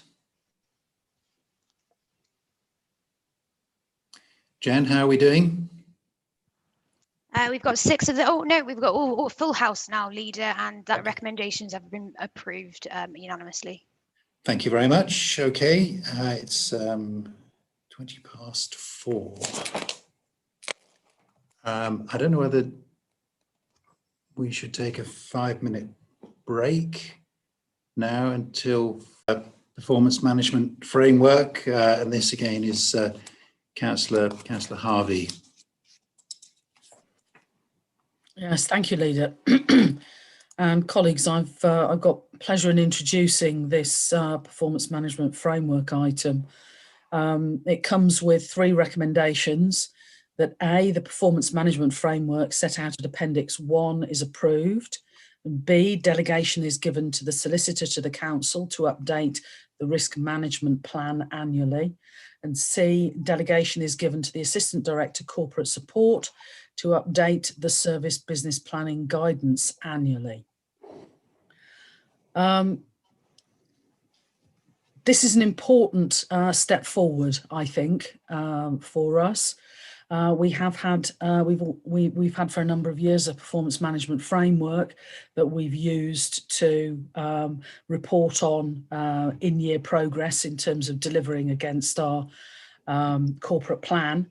However, we've taken a step forward here with what's being proposed in terms of both providing a performance management framework that gives a plan on a page that tries to bring together a number of different aspects of performance management and to cast that in the context of our county plan and the key objectives that we're trying to deliver as a county on behalf of Herefordshire. So what we have with the plan on the page is something that hopefully will be useful in everyday working for our staff at all levels of operation within the council. And the risk management plan itself is linked to that and is helping to identify the risks that we have within the business at every level, and how those risks are managed and reported, overseen, and also escalated. And those risks are, that risk framework is something which is looked after and overseen through the Audit and Governance Committee. So we have two reports, two appendices here. One is the risk management plan and one is the plan on the page for the performance management framework. And this also ties in with the initiative that we've been working with since coming into office, which is to bring a much more focused project management approach to the way the council operates, not just in terms of delivering on its capital programme, which has historically been the subject of a number of audit reports looking at things that have gone wrong and what we need to do better there, but also every other aspect of the council's operation, trying to make sure that we're understanding the interconnectivity between the different projects and also helping to break down some of those barriers that can be perceived as existing between directorates, and to get people working across directorate stovepipes much more effectively. So these are a number of tools to help people do that. And also to be thinking as a corporate entity and as a council about how we have a cycle of budgeting, planning, reporting on our performance, thinking about and reflecting upon what's important and how we've delivered, and then looking at how we might do things better. So a lot of the things that we talk about in other aspects of cabinet decisions and some of the reports that we discussed earlier in this meeting is part of this plan, do, monitor, review cycle that we're trying to embed more deeply into how the council operates on a day-to-day basis. And I'd like to pay tribute and to say a big thank you to Paul Harris for all of the hard work and white-hot thinking that's gone into trying to condense some of this stuff into some simple graphics and some clear instructions, and also to thank Claire as a monitoring officer for the help that that she's provided along the way on this. So thank you very much. And over to you, Paul, to talk about this in a little bit more detail. Thank you, Councillor. This is effectively a refresh of what we previously had as the Performance Risk and Opportunity Management Framework, sometimes referred to as the PROM. That was last updated and received by Cabinet back in 2016. So this paper seeks to refresh the framework, making improvements and strengthening key areas as part of that framework. In principle, the requirement for the council and the services within the council to maintain service business plans, monitor delivery of performance, risk, that all continues. We continue to have a corporate plan or county plan and a delivery plan for the council. What we've intended to do through the development of the one-page framework is to effectively simplify it.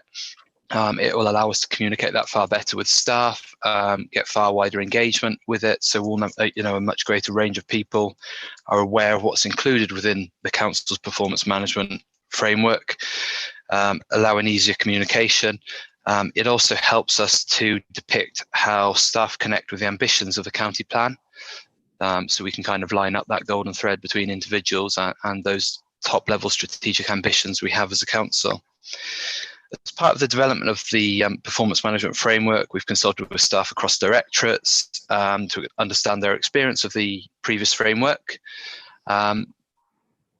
What we have then at Appendix 2 and Appendix 3 is additional information around the risk management plan and our approaches to managing risk management, and similarly service business planning.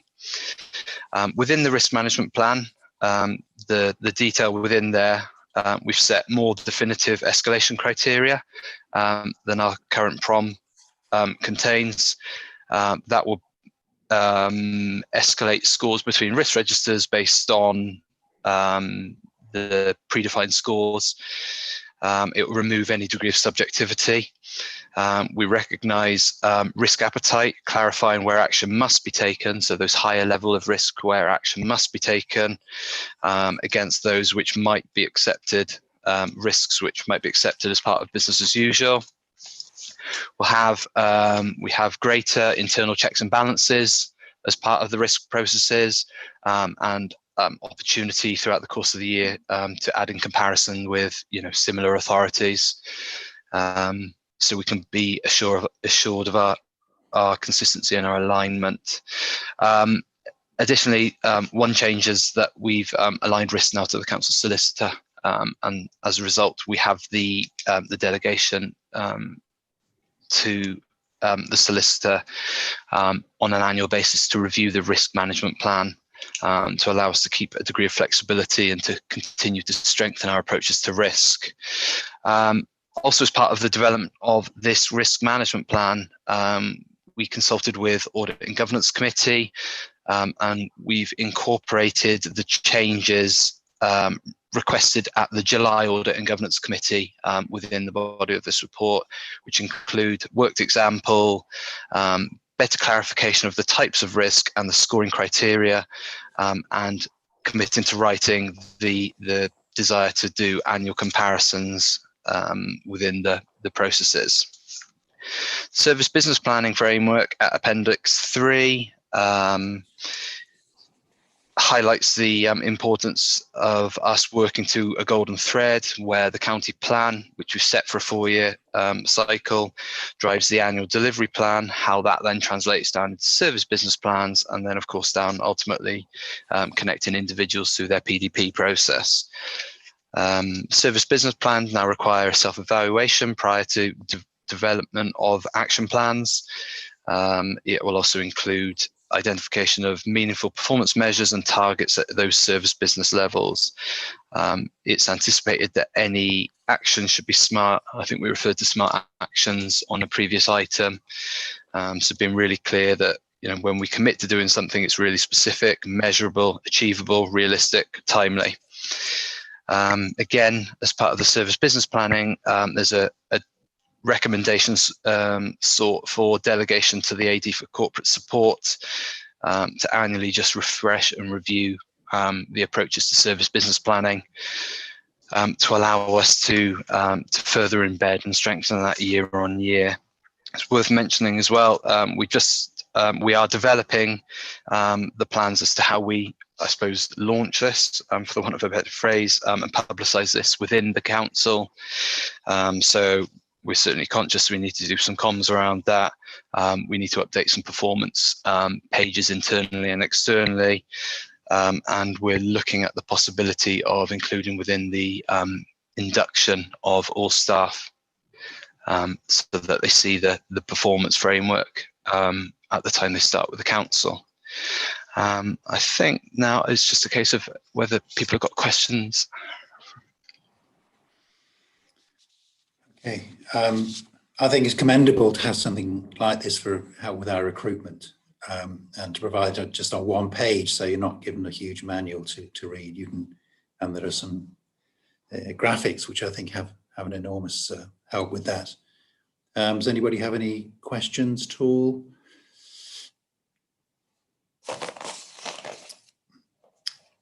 No, well, I see none. So maybe there'll be some after the group leaders' comments. I'll start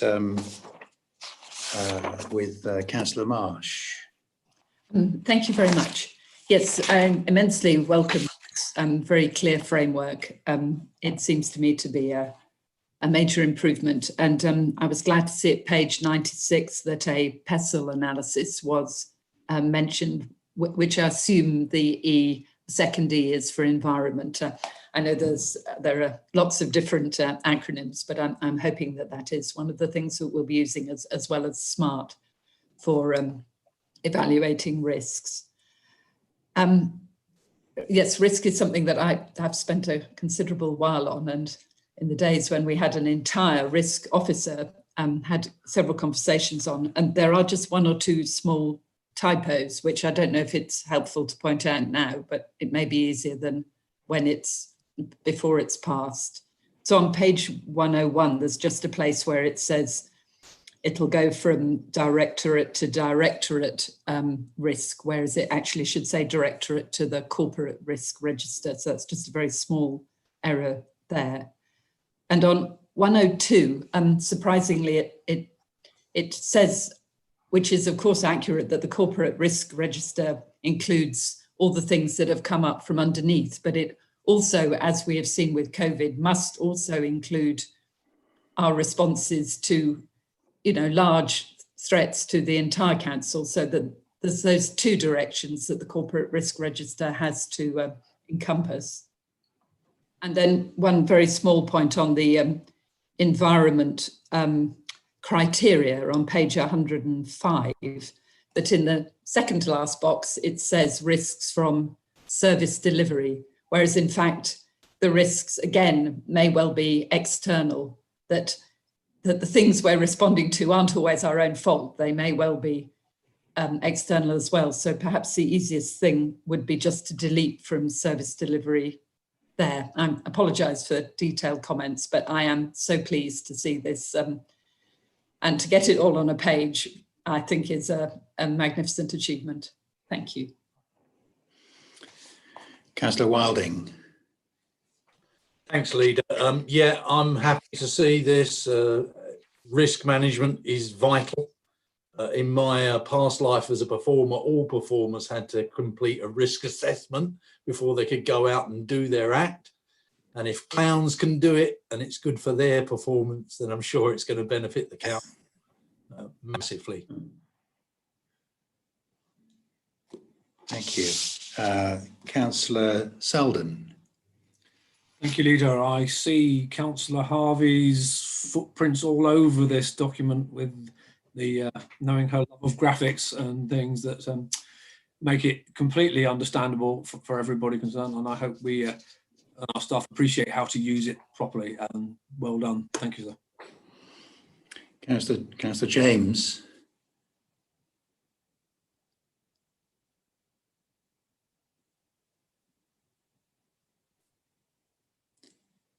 Councillor James, shall I move on and can come back to you? Councillor Lester. Yes, thank you, Chair. We applaud the approach. It's the right way of going about things, and it should be tools that should be used throughout the council.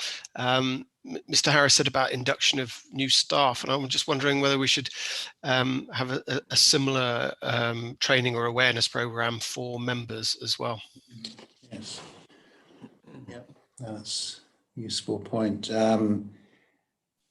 Councillor Matthews. Yes, thank you, Leader. An excellent report, and thanks to Paul and obviously Councillor Harvey. I'd like to leave it in their capable hands, because performance management and risk management are going to be the two issues we're going to be dealing with regularly over the coming years or so. And I also note that the monitoring officer has another little issue placed on her shoulder to look after the risk management, so that will keep Claire out of mischief. But no, first class report, fully supported, and I'm quite happy to leave in the capable hands of the few people I've mentioned. Okay, now my notes say it hasn't been to scrutiny, but there is reference in the report to scrutiny having seen an earlier draft. So, Councillor Shaw, I don't know whether you've got any observations from audit and governance perspective.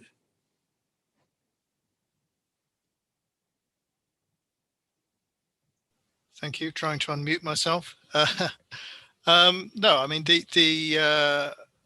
I think this document provides a natural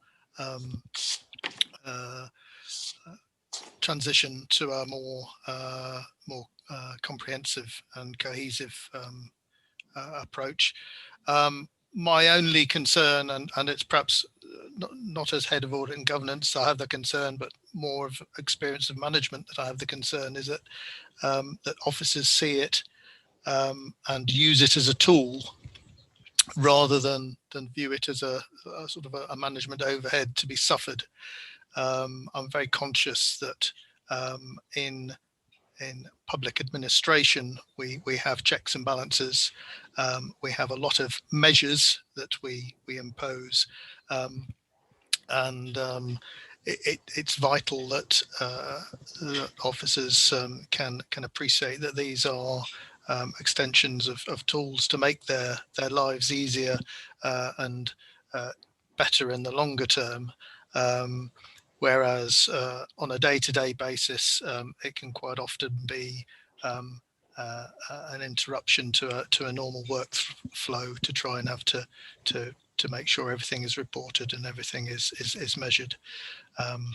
But I look forward to seeing how this embeds and how information starts to flow through it. Thank you. Thank you very much. Any final comments from Cabinet members? No, I see none. So I'd like to recommend that the performance management framework at Appendix 1 is approved, and delegation is given to the solicitor to the council to update the risk management plan annually, and delegation is given to the assistant director corporate support to update the service business planning guidance annually. So if the voting screen can come on.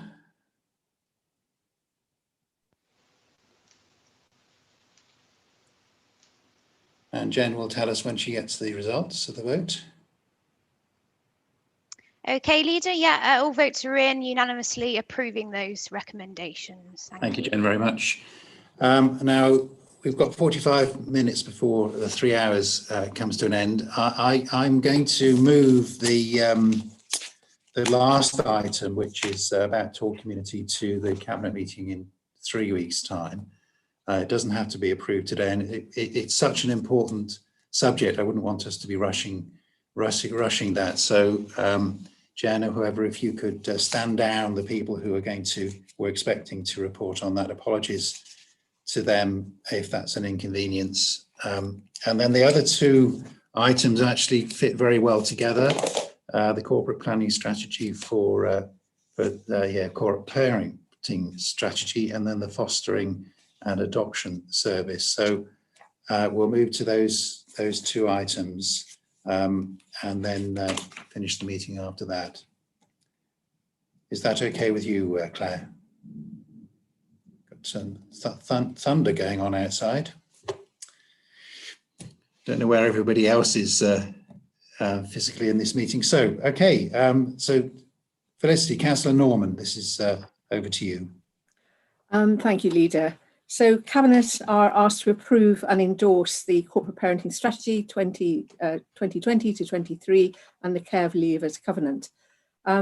We're all corporate parents, councillors and officers, and of course we all want to ensure that the children and young people in our care are happy and fulfilled, have the best possible opportunities for a good quality of life, access to good opportunities in the future, all the things we'd want for our own young people, our own children. So this strategy outlines how we will work together with our partners to that end.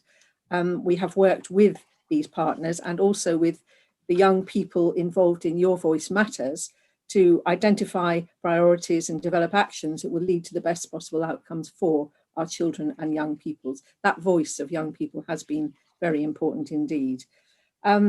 So I'm going to ask Jill Cox will talk us through this or add any further aspects to it. Thank you. Thank you, Councillor Norman, and that's a very excellent introduction, because I think this is an important strategy that covers how we all have that responsibility to act as parents for children in care and care leavers, looking to achieve the same outcomes for those children and young people as we would for the children and young people in our own families. We know that children and young people in care have experienced abuse and neglect that places them at a disadvantage, and we know that outcomes for children and young people are therefore worse than for other children and young people who are in the community more widely. So this strategy is aiming to rebalance that and to ensure that we are giving children and young people every opportunity to achieve the same or even better than their peers. As Councillor Norman explained, the Corporate Parenting Panel, which is a multi-agency panel and includes representation from foster carers and, most importantly, Your Voice Matters, which is our Children in Care Council, have worked together to develop this new strategy. It focuses on key priorities, breaking down the kind of main areas that we would want to see improvements in terms of outcomes, and those are set out in the strategy. In addition to that, we're looking today for approval for the Care Leavers Covenant, which is a new approach for the council. It fits in with a national initiative looking to improve outcomes for care leavers specifically, and as part of that, we hope to work with local businesses, third sector, to ask them to also sign up to their own Care Leavers Covenant, saying what further they can do to improve outcomes for care leavers within Herefordshire. The council clearly has a role in leadership within that, and we're identified as a trailblazer local authority in relation to that. So I'm really pleased to be presenting both of these to Cabinet today. I'm happy to take any questions that councillors may have. So I should add that both of these have been to Scrutiny Committee, who were happy to give their full support to both of these.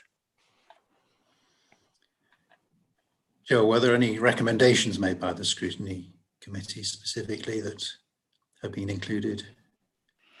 I think those are detailed in the report. Bear with me while I'm flicking between screens. Yeah. One moment. Got too many things open.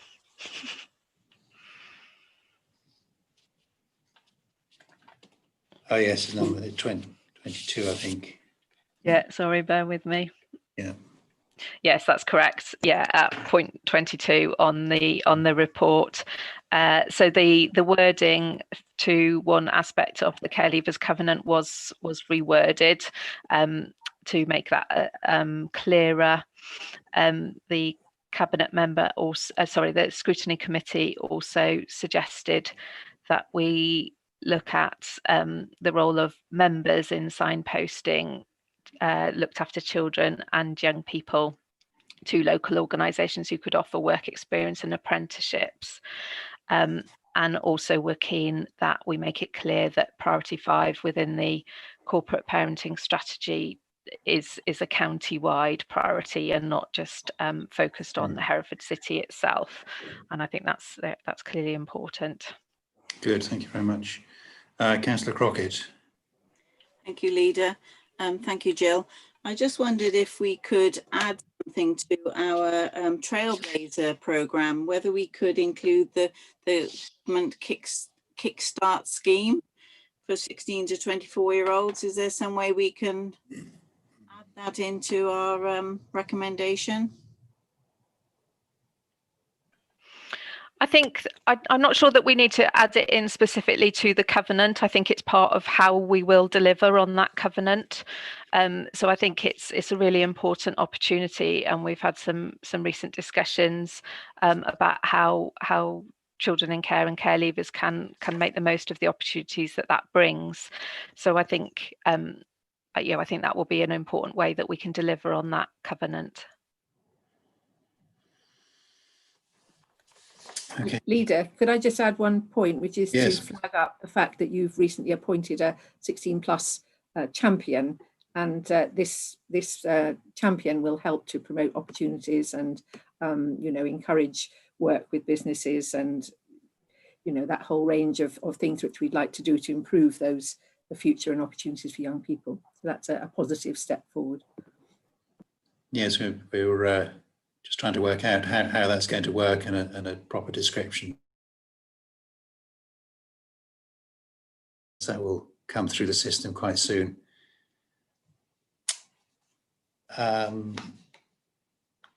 Good. I think, Jill, we use this term "looked after children," which we're trying to move away from. Is that fair comment? Or is it just the initials we don't like, the lack?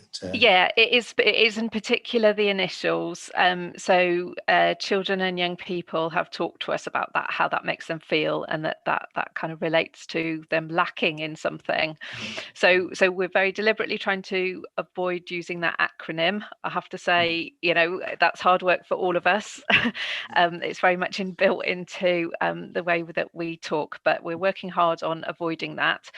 Also looking at using different terms such as children and young people who are looked after, and once we're established that we're talking about children in care, just talking about children and young people. But it goes right across some of the language that we use, because we're quite conscious that some of the language that we use can be quite derogatory, doesn't always celebrate the achievements, and can focus on some of the difficulties for our children and young people in care. And we need to recognise a very diverse nature of the children and young people that we have in care, and that many of them are achieving amazing things.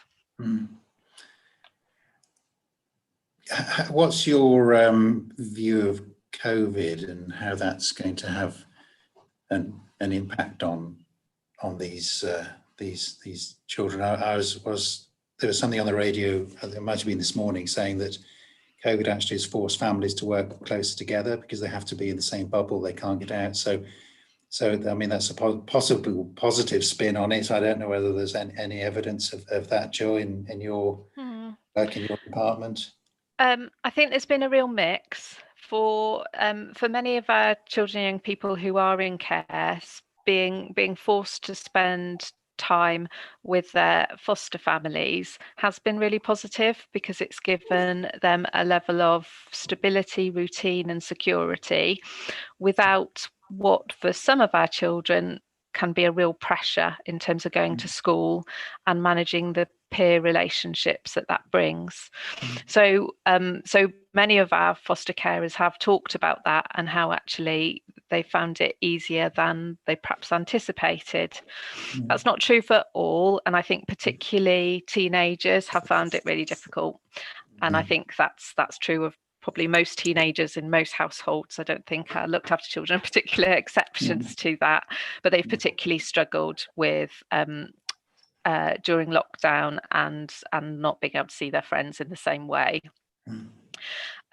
We have seen a reduction in availability of foster placements, both in-house and within the independent sector, and that's partly because some foster carers are older or have their own particular health issues, have wanted to concentrate on supporting their own families, so either the children that they've already got and their extended families. So it's meant that fewer carers are available for new placements.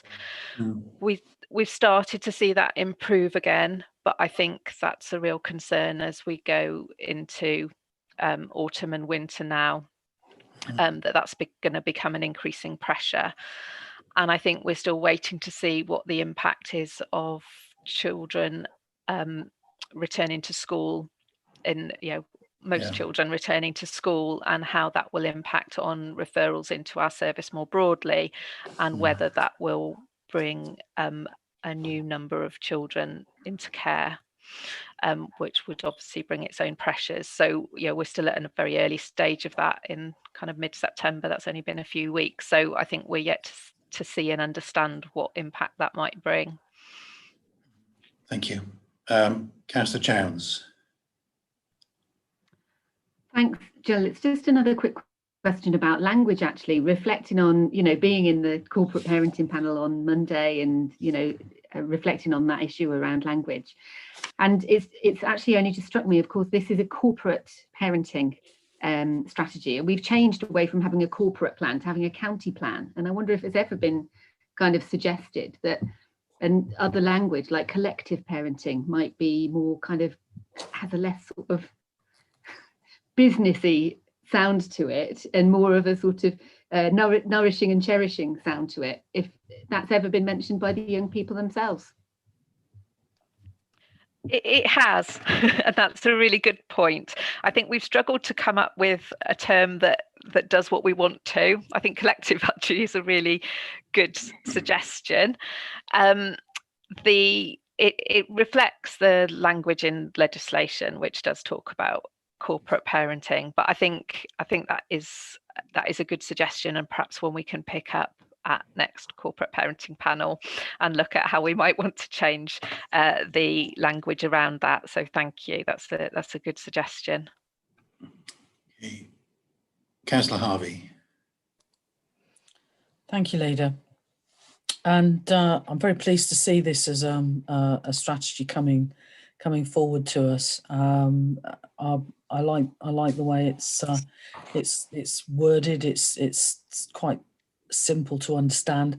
I'm concerned at the trend, as I'm sure we all are, shown in the graph on page 128 of our agenda pack, which shows the trend for us since 2014.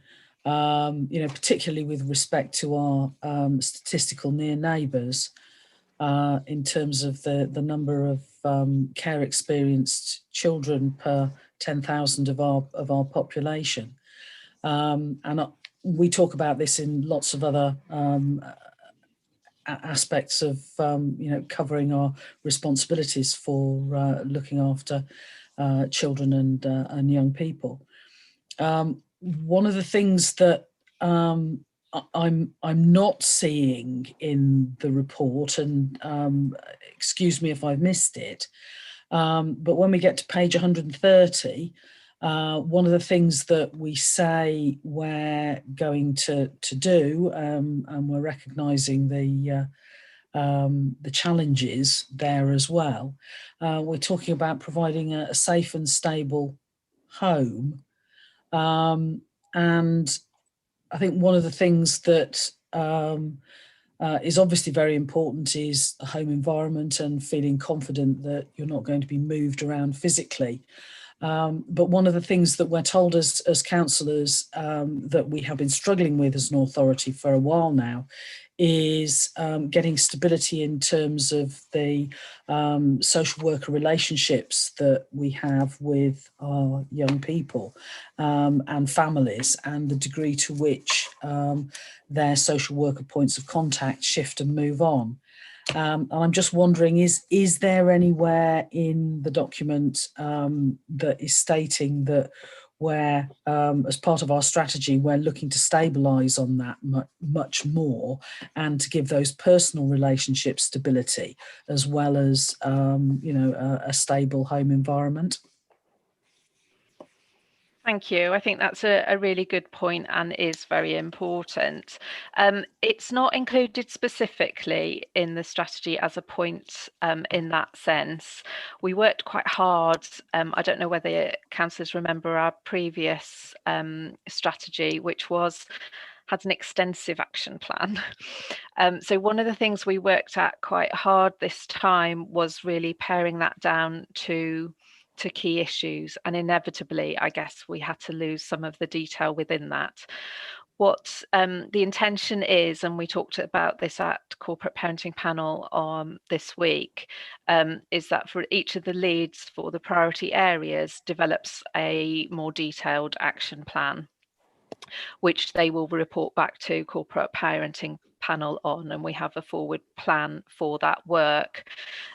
So I think that that needs to be incorporated within I think that priority around stability, because you're right, it's really critical, and we know that we don't have the stability of staff that we would like, and that does impact on relationships that children, young people have the opportunity to have, and together with the instability that they have of placement and school move, that's not that's something that we would want to improve.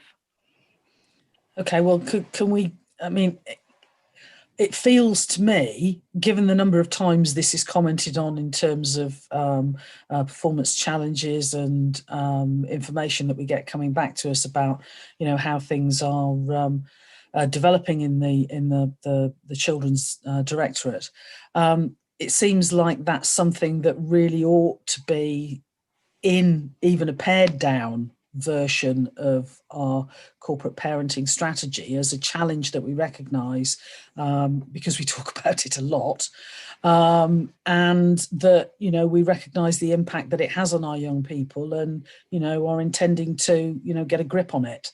I'd really like to see it actually mentioned in the document.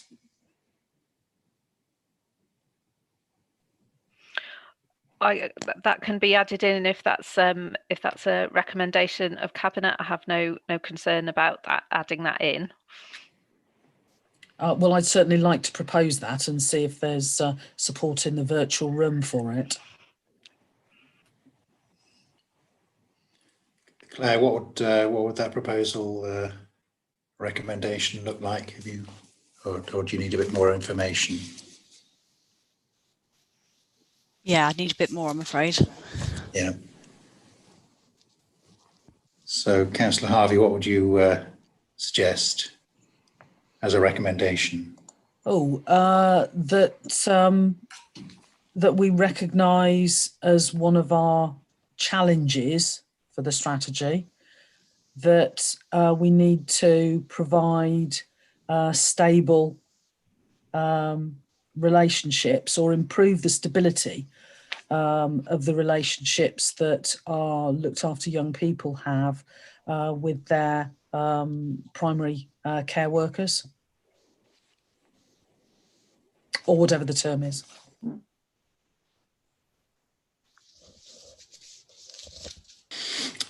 Leader, any comments on that? Leader, I'm happy to Yes, speak on that. Felicity, yeah.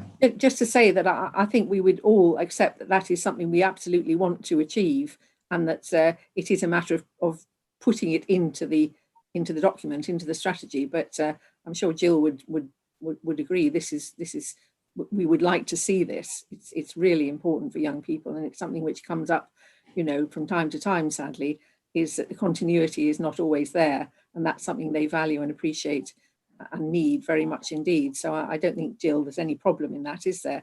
It's a matter of finding the exact wording to put in there. But thank you, Councillor Harvey, for flagging it up. I personally think it's very important, and I know it's there already, if you like, in what we aspire to. So it's a matter of putting the wording in there.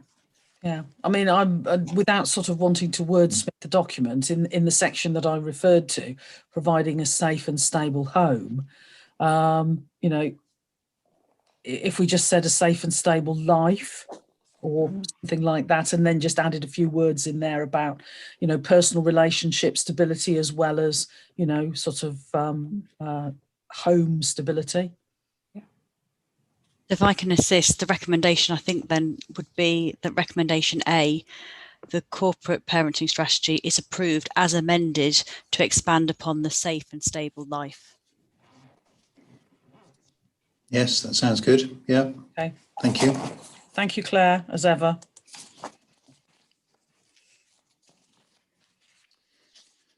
Thank you very much. Okay. Right. So now, first of all, Councillor Wilding. Thanks, Leader. I actually used to work for the ILEA in Wandsworth in various council children's homes and institutions. And all I can say is they really benefited from input from people outside of the corporate world. So I'd like to see a little bit more input in this report into young people's lives from creative sources, because I think that just widens their understanding of the world and gives them much more to think about how they could develop. But other than that, I think it's great, and I'm sure Councillor Norman and her team have looked at all the areas, and so I'm happy to leave it in there, up to them to lead on that. Thanks. Thank you, Councillor Wilding. Next is Councillor Selden. Yes, thank you, Leader. Just to echo Councillor Harvey's words about consistency of approach through social workers. I think that's one of the most important things we can do to help young people through their lives, and to have social workers changing every couple of weeks in some instances is not helpful to them, and I think we should concentrate on making that consistent approach. Thank you. Councillor James. Leader, I'm afraid he has left the meeting. I think Okay. there's been some broadband issues. Okay, thank you, Jen. Councillor Lester. Yes, thank you, Chair. I just start off by saying that the +16 champion is Councillor Anson, and I can confirm that she's chomping at the bit to start in that role. She's very enthusiastic about it and is really keen to get going. So we wish her all the best in that role, and I'm sure everyone will try to support her as much as possible. Really great news that we're trying to get rid of the phrase lack. I've always hated it. I think how you describe situations and what people are going through is absolutely key to making sure that nobody feels stigmatized in any way. So I'm delighted to see the back of that phrase. And so that's all good news. We would take this opportunity to thank all of those people who support children in care. It's a huge responsibility, and it's so important that it's done well. So we would like to thank them. The Conservative group are in full support of the strategy, and whilst there is focus on the high looked after numbers, we do acknowledge that there are some really good improvements in attainment and in resolving some of the accommodation issues. So that is a testament to the staff and officers who are working so hard for them. The report puts, the strategy talks about corporate parenting training. And again, I agree with Councillor Chowns. I'd like to see the end of the phrase corporate, because that sounds really soulless. But with regard to the training, does the training include the mandatory training, or is that ongoing training as well as the mandatory training, which is a point that we would like to clarify. And with regard to having aspiration audits, was a question about whether there's an audit, aspiration audit for children in care who are reach the age of 14, so that we can really start to plan ahead for them.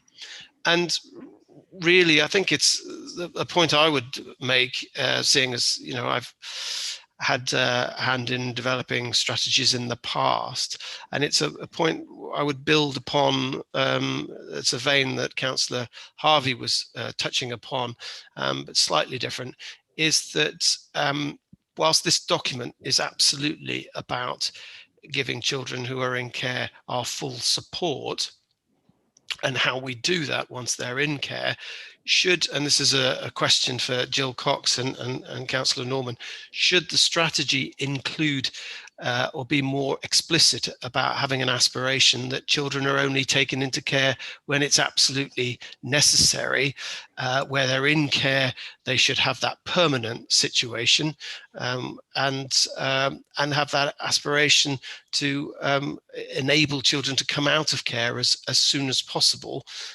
given all of the statistics that we have about children in care. So the question there is, should we be more explicit about that aim? Because whilst it is absolutely necessary for some children to be in care and it's the best place for them, obviously, if they can have a more permanent solution in different circumstances, isn't that something we should also build into the strategy? Thank you. So to take your questions in turn, in terms of the training, so you will remember that all councillors completed mandatory corporate parenting training as part of their induction, and every councillor did complete that, I'm really pleased to say. So that was our intention in terms of the strategy. Obviously, what we want to do is maintain that understanding and that councillors regularly receive information about corporate parenting, how our children in care are doing.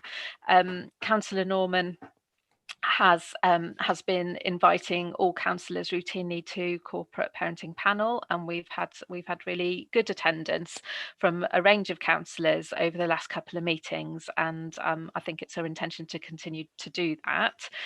And the plan for the review of the corporate parenting strategy is that will be subject to an annual update, and that will come back to Cabinet, so that there is that sort of continued engagement and understanding of what progress is being made and any blockers to progress on the strategy.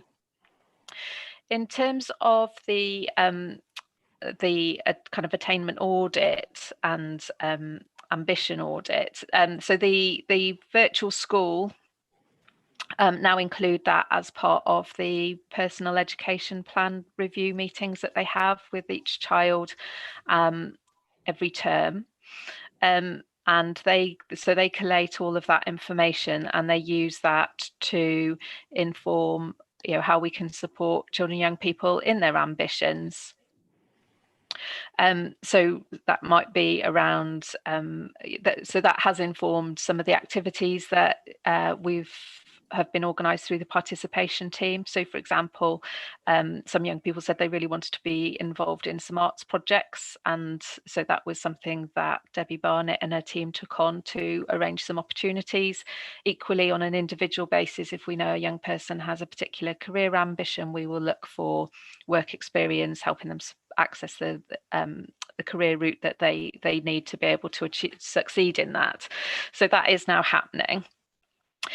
In terms of your question about should we have a more explicit inclusion within the strategy about keeping children out of care or helping them to leave care unless they really need to, that we had a long debate about that within corporate parenting panel. In the last strategy, we did include a priority about that. What we concluded, and it's, as you see, it's not in this strategy, what we concluded is that that is important, but it's already captured in other strategies. So that's already captured within the Children and Young People's Plan as a priority, and that this strategy should focus on supporting the achievements and outcomes of children and young people who are in care. So it's not to say it's not a priority, it's not to say that it's not very well understood by everybody working within the system, but that this strategy should focus on achievements for those children who are in care. I don't know whether Councillor Norman wants to add anything to that. No, I think you've really said that, Jill. We did have that discussion. It was debatable, as you say, but I think we've got it right, really, as it is covered well in other areas. It is a priority. We are looking at every possible way of reducing numbers, and of course working hard to ensure that children don't need to come into care. So there's a sort of double-pronged approach to this. And as far as, just to quickly go back to training and understanding and better awareness of our responsibility as corporate parents, we are obviously, some of it's been disrupted, but we're looking at various ways of briefing and informing, as well as mandatory training for councillors. Councillors, as we've heard, are very welcome to come along, not just to corporate parenting, but if they were interested in coming along to really any of our sessions within the directorate. As a matter of fact, there's a lot of stuff which they might well be interested in sharing. And we are looking Chris and myself at further briefings, which will be broader than just corporate parenting, but will of course incorporate aspects of what we're doing within that particular area of responsibilities. Any thoughts, ideas from people on how we can do better in that would be most welcome.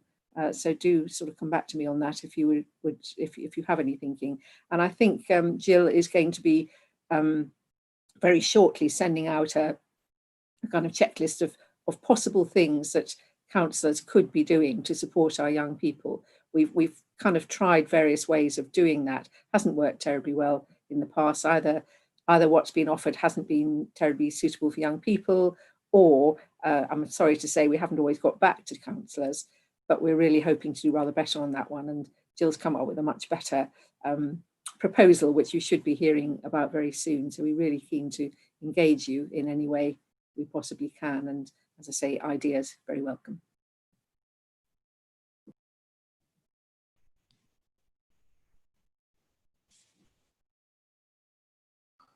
Apologies for that. Councillor Matthews. Thank you, Leader. Thanks to Jill and anyone else involved in this very valuable and comprehensive report.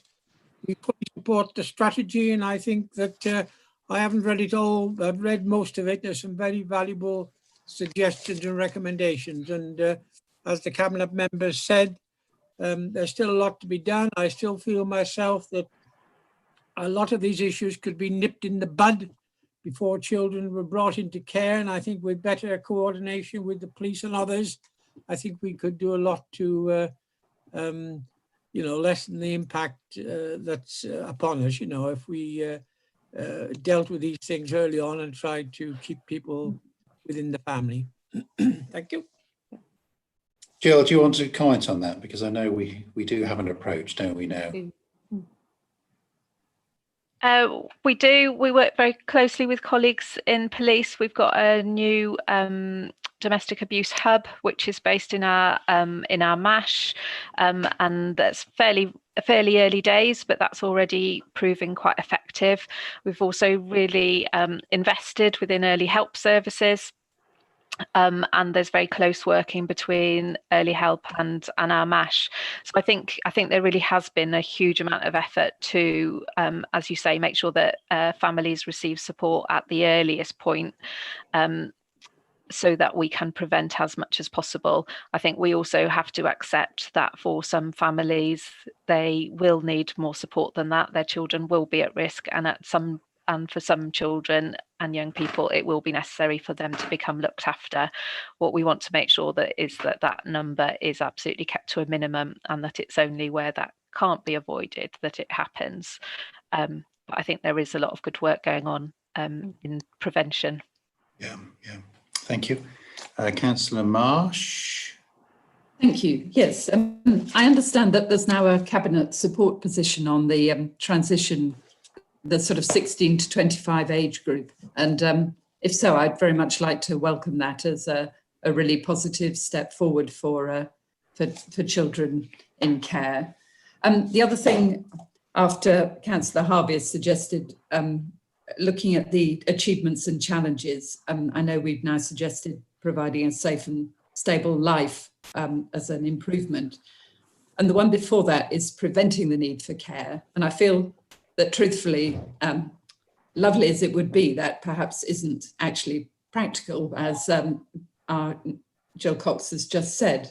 So I wonder if that could possibly say actively supporting alternatives to care, and then it could simply explain that those were more that those were detailed in other strategies, so that people knew where to look for them, because it will always be a question to anyone reading this strategy. Well, where is that companion information? So perhaps that could be put in then. Thank you. Councillor Wilding. I don't think I need to add any more. Thank you, Leader. And Councillor Selden. Yes, thank you, Leader. Likewise, I don't think there's any more I can constructively add to this. Welcome the report. Good, thank you very much. Any thoughts on those comments, or should we move to the recommendation? Okay, so I move to the recommendation. Councillor Toynbee, I'm sorry. Yes, the Children's Young Person Scrutiny Committee has looked at this, haven't they? Yes, I'll be very brief. Yes, the strategy and the Kellyver's Covenant came to Children's Scrutiny in July. And obviously, as Councillor Norman said, it is one of our most important duties as a council. So, and we really welcome the fact that young people were involved in drawing this up as well, and that the fact that we're national trailblazers for the Covenant. We made a few suggestions. It's interesting that wording has come up a lot in our discussion this afternoon, and the use of language. And that was, you know, there were a few points of clarification that we wanted, but I do think it is nice and clear, but it is so important that everything we write, our strategies and reports, are written in plain English so that the public, it's easily accessible to the public and to young people, and that it reflects, as others have said, the fact that this is about caring. And another thing that the committee are very keen on at the moment is mental health of our young people, and that's something we're keeping a particular eye on. And finally, following on from what Councillor Harvey and Jill Cox were saying, obviously we share the concerns about staff turnover and the difficulty in retaining and recruiting foster carers. That links on to item 11, which I think we'll just have time to. So thank you. Thank you very much. Okay, so the recommendations are A, B and C. A has been amended slightly. So we'll vote on that. Voting card has come up.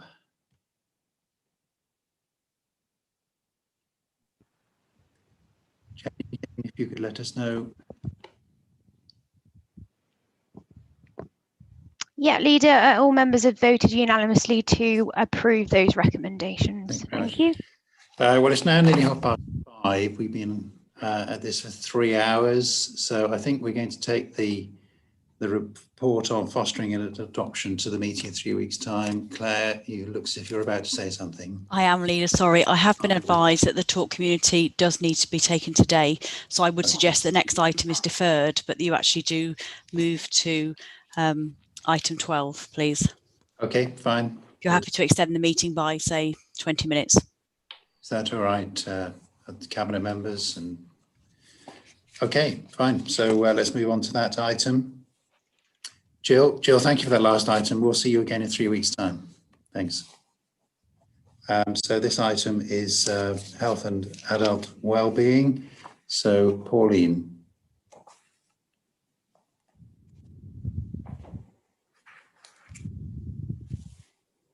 And Amy, is Amy with us? I haven't seen. No, Leader, I think she was... Leader, she's just joining us now. Ah, right, okay. So can I just open this up then? Yeah. Okay, so talk community has been discussed many times before. This agenda item was programmed into the March briefing, and the report has now been updated to reflect the changes in the programme and the talk community operational delivery function during COVID-19 and the floods. Is becoming increasingly integral to the council's business and beginning to develop its own identity, which is being recognised as a new way of working in partnership with our communities.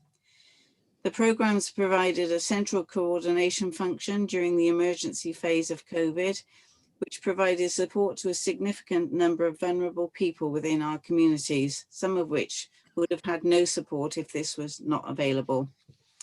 The strategy is an all ages approach, which builds on strengths-based model already in place within adults and communities, and it focuses on making independence achievable for all. The talk community strategy, if approved, is likely to continue to be developed and evolve, providing a launch pad for future partnerships working and will be central to the work we do as a council, tying into our county plan. We're all living and breathing talk community, and I would hope that this would be recommended quite easily to Cabinet today. We have Amy in the room now, so I don't know whether you want to say anything, Amy, at this point. I'll just add a couple of bits. Thank you for that. I'm conscious of time, and you've had a lot on the agenda. Yes, obviously it's been a talk community has been evolving over the last 12 to 18 months, and really has started to become an established new way of working with communities, as Councillor Crockett has described. It is very much an all ages approach with communities, and really supporting the council's prevention agenda to managing demand for health and social care services.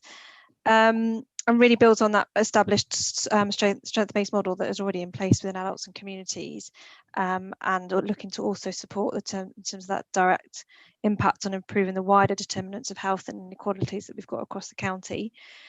I'll just draw your attention to a couple of paragraphs. Paragraph 5 demonstrates and talks through in terms of the strategic aims of Talk Community, and will be very much incorporated within the Talk Community strategy, which is currently kind of in development. And we'll build on the engagement that we're already undertaken with communities and strategic partners. There's also some key areas within Talk Community. There is the operational function, which many of you, obviously all of you are probably aware of, that was undertaken through COVID and the flood response. There is also the programme of work that we have established and are establishing, and also the community development elements. The Talk Community operations in paragraph 15 kind of describes the first wave and the response of from Talk Community during the first wave of COVID-19, and this really has given us an opportunity for Talk Community to have a key role in the future, any future outbreak plans or crisis response, obviously working extremely closely with the communities on that. And paragraph 18 just describes around the Talk Community programme of work that has been established, and we're currently scoping some of those projects at the moment.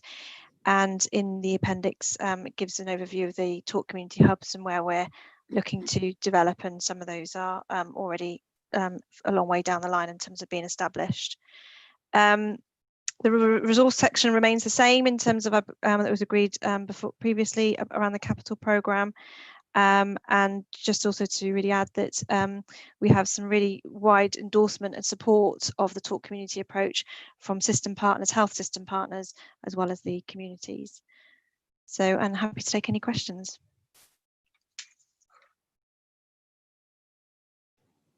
Okay, what I liked about this is it sort of brings to life to me what Talk Community is about. So if you were asked by someone what was it doing, then it's all here, which is just brings it to life to me. Could I ask just about this Talk Community business? Is that something which has already started, Amy, or is it just kind of in embryonic stage at the moment?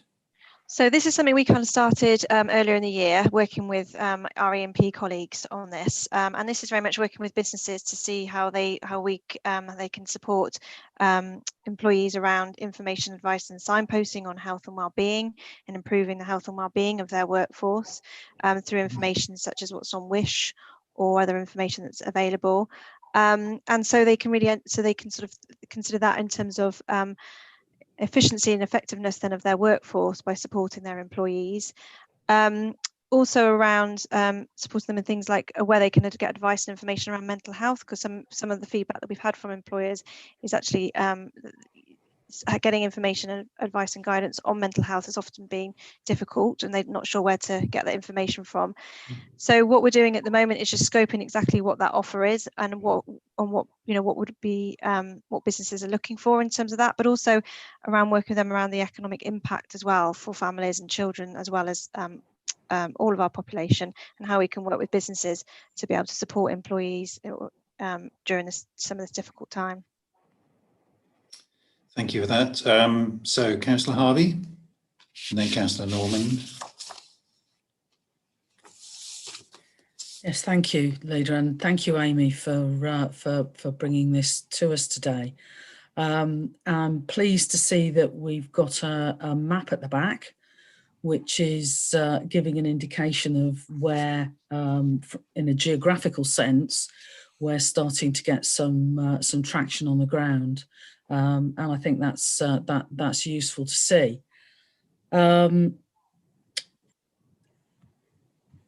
As it says in the report, and as you said in presenting it, we're doing a lot of talking about Talk Community, and there are so many different directions in which this as a project could head off in, simply because of the opportunities that have been presented by COVID and the upswelling of volunteers in our communities as a consequence of that, plus all of the community action that happened around the 2 major flooding incidents that we had over the winter, has really kind of galvanised communities, partly recognising that they kind of need to help themselves in some of these circumstances. But those are exactly the kind of things that we know Herefordshire is fantastic at and brilliant at, and our communities really are very strong and independently minded and do want to do things for themselves and their own way.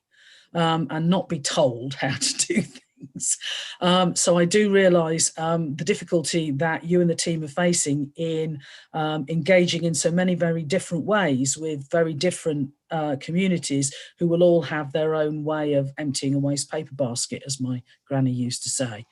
That said, we do, as a council, have some sort of overarching strategic pictures in terms of some of the challenges that are facing us as a county.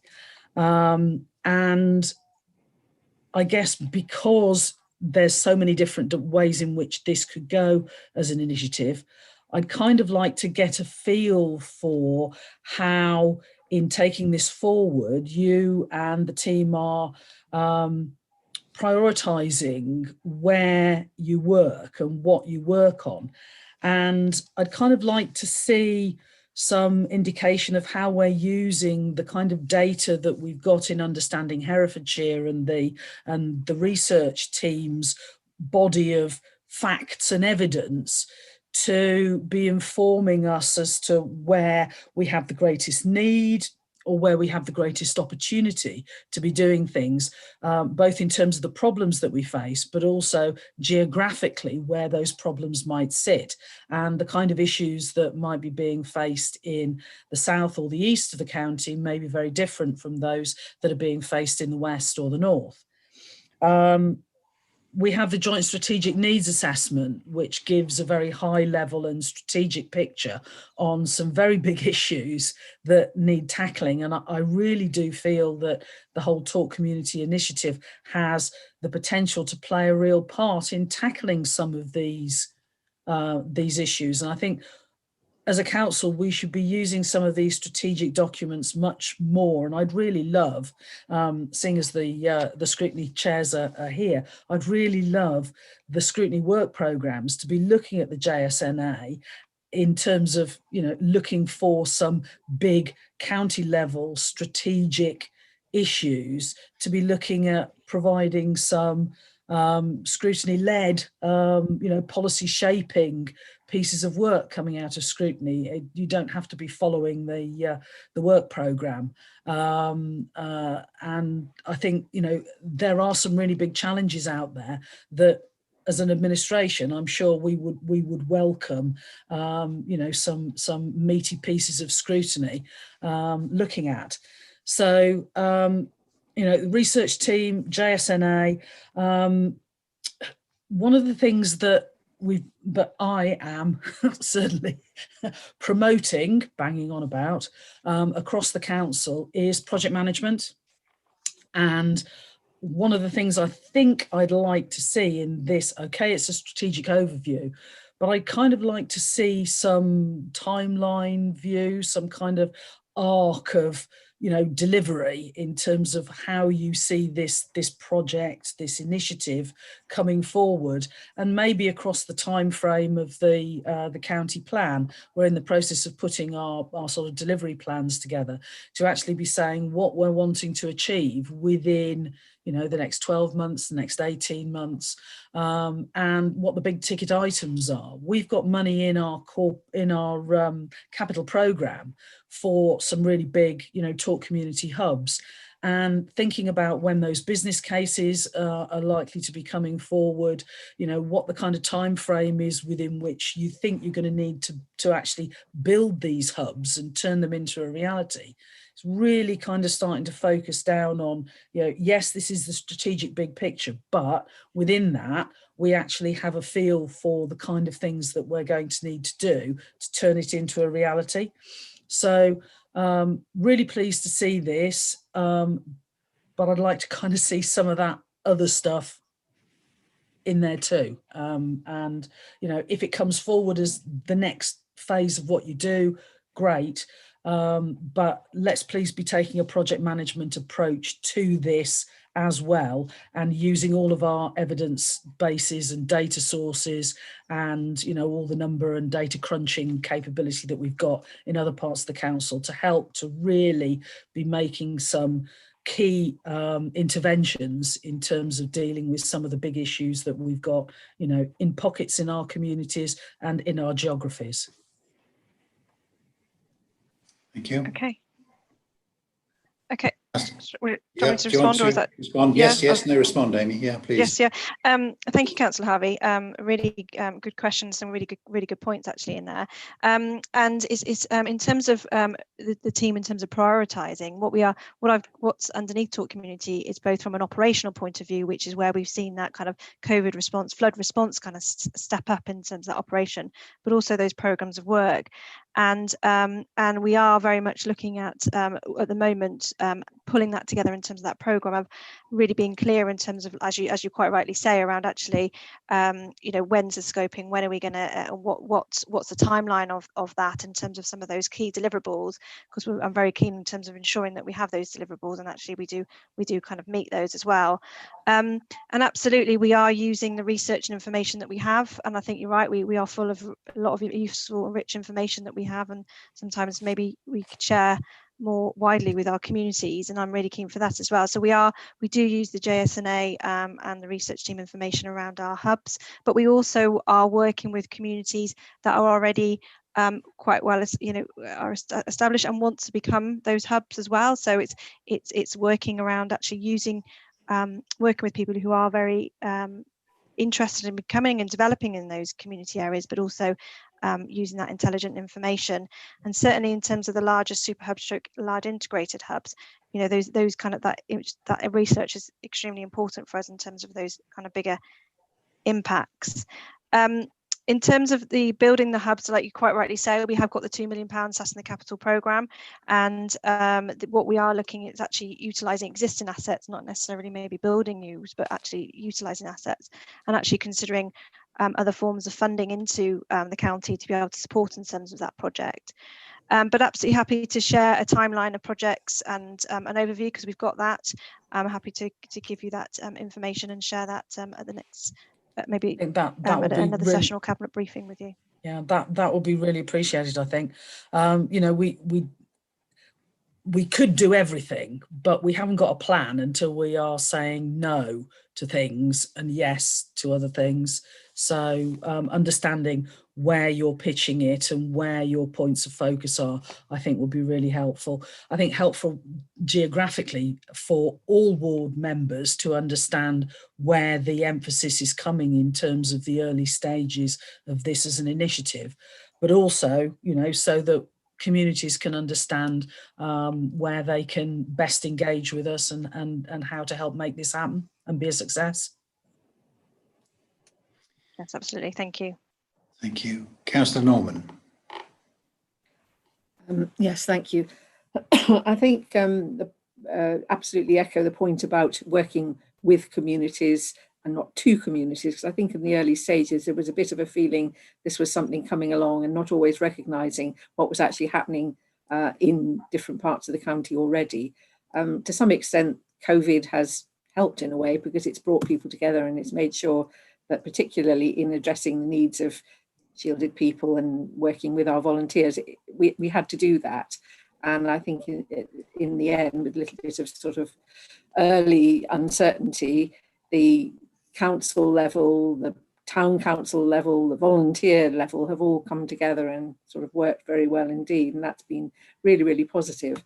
I also just wanted to absolutely also agree. The point made, this is all ages, very important in terms of children and families, synchronises well with what we are doing already, strengthening families, reducing the need for care of various sorts, including being taken into care.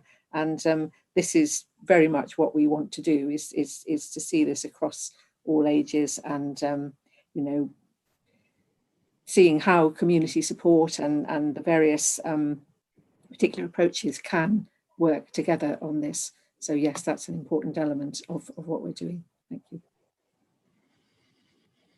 Thank you. Any other Cabinet contributions at this stage? I see none, so we'll go to Councillor Selden. Thank you, Leader. Not much to add. Only just thank Amy personally for the conversation we had about Bromyard, which bore fruit. And if you listen like that to everywhere else in the county, we're definitely on to a winner. So thank you. Councillor Lester. Yes, thank you. Well, first of all, you know, the Conservative group, we're fully behind the Talk Communities concept. I'm a big advocate of it. I sold it as a concept at two of the first parish summits that we held, and was prepared to put revenue behind it. And so, as I say, we're fully supportive. I think the outreach in dealing with the flooding and the COVID crisis has really shown that it's an absolutely vital model, and it needs expanding upon.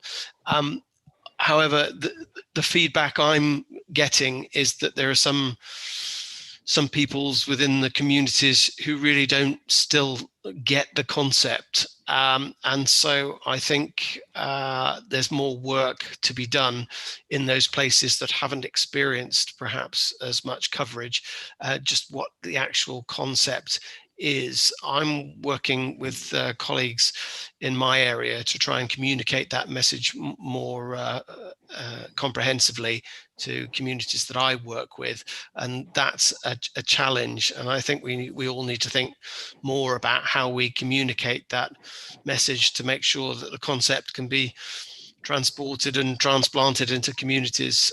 So I think there's a lot of work that's been done that is extremely positive, but there's a lot more work that needs to be done in you know, people understanding the concept and how it can be established and grow in communities rather than constantly being fed to communities through the council's work.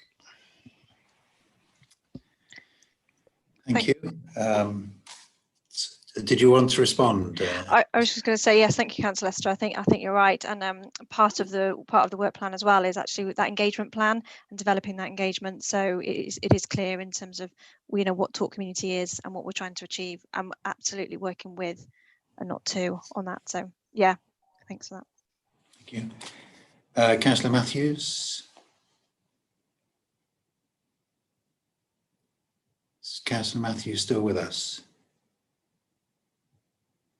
Maybe not. Councillor Marsh. Thank you. Yes, I very much welcome the change to more active, or at least more obviously working with community groups, and the 150 groups, existing groups who have been working with Talk Community is very encouraging. I very much also welcome the push to use existing assets, because to me that seems we have so many that it seems a very good idea. I welcome exploring more intergenerational things that will help mean that children and young people and older people have more interaction. And particularly, I think we need to be careful about saying it's about reducing the need for care. To me, it's not at all about reducing the need for care. It is, in fact, about reducing the need for care from Herefordshire Council, but I think it's actually about making a much wider economy of care where many, many more organisations and individuals and networks are involved in providing care. It's, you know, care is not something, yeah, we want more care, but yes, I also strongly support trying to get that as widely distributed as possible. Thank you. Thank you for that.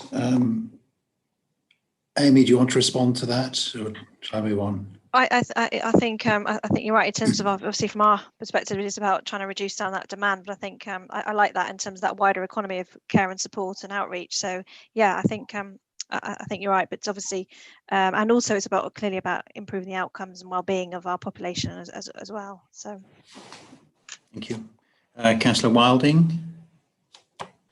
Thanks, Leader. Yeah, I know that the Talk Community Hub in Lee, in my ward, is very well received and useful. So I obviously welcome and support all this. And especially since there's a looming possibility of another lockdown and stuff, I'm sure it's all very important and will continue to be very necessary. Thanks. Okay, thank you. Thank you very much. I think Councillor Watson, did you want to comment? Thank you, Leader. Yeah, I just think that Amy's team's doing a fantastic job, and I can definitely assure everyone that they are using all the public health data that's available to them, and also other agencies, including the CAB, which can provide, because it's quite debt and financial issues are very important at the moment, and particularly at these times. But yes, I just want to say thank you again to Amy and the engagement, because I'm just loving working with this team. So I wish them, yeah, I think we're really starting to take off now. So you'll be hearing about it a lot more. Okay, thank you. Great. And Councillor Swinglehurst as Scrutiny Chair. Thank you, Leader. Yeah, we've looked at aspects of Talk Community. So the overall view of the Adults Wellbeing Scrutiny Committee is extremely positive. We see very good things coming from the application of the strengths-based approach, the diversity of the offer, which is actually, that flexibility is, and agility and diversity is what makes this exactly the right fit for what I always think of as being a kind of a tricky to fit county, and therefore I think that's the right way to go, and it's proving itself again and again through these extraordinary days that we're living through, both in consolidating existing offer and supporting that, but also actually encouraging and inspiring new people into community support in one way or another. Really recognise the phrase that's been used about a wider economy of care. I think that's really, really neatly put, and I recognise that because it is, at the end of the day, it's about the right care at the right time, right place, and this diversity and agility is a tremendous strength for Talk Community. So the Adults Wellbeing Scrutiny Committee are 100% behind it. I absolutely hear what Councillor Harvey's saying about taking a proactive approach through the JSNA. We have a work programming session coming up, so we'll see what we can bring to bear. So thank you very much. Okay, thank you. So I'll put that recommendation, if I may, to the Cabinet.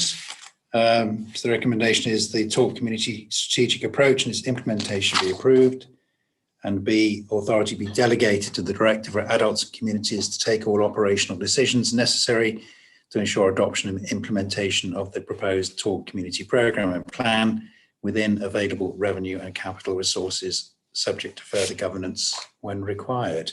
So if we could have the voting panel put up for Cabinet, that would be... Leader, can I just check? We just need to know how many Cabinet members we've got able to vote for this item. I know Councillor Davis has been able to join us, but I'm not sure whether she's heard enough of the vote. Whether she's heard enough of the debate to vote, sorry. I heard the group leaders. That's when I came in. Sorry. I would advise then it's probably not correct for you to vote. Yes. Thank you for joining, though. All right, no worries. Okay. So I think do we have six or seven Cabinet members still? 7, I guess. So, Leader, there's 7 members eligible to vote. Thank you.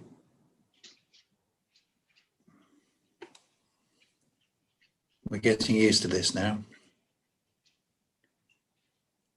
Everyone voted? Just waiting on the last one, and that's it. All have unanimously voted in favour of those recommendations. Thank you, Leader. Thank you very much.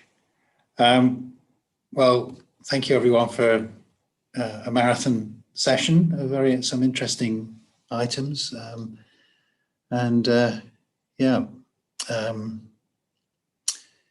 we see how COVID impacts on our lives between now and when we next meet.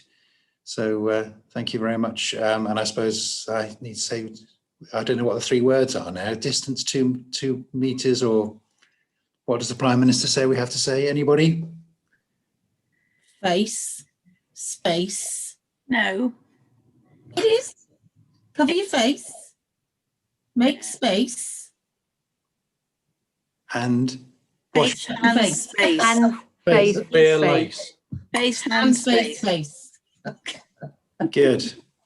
Okay. Well, thank you very much.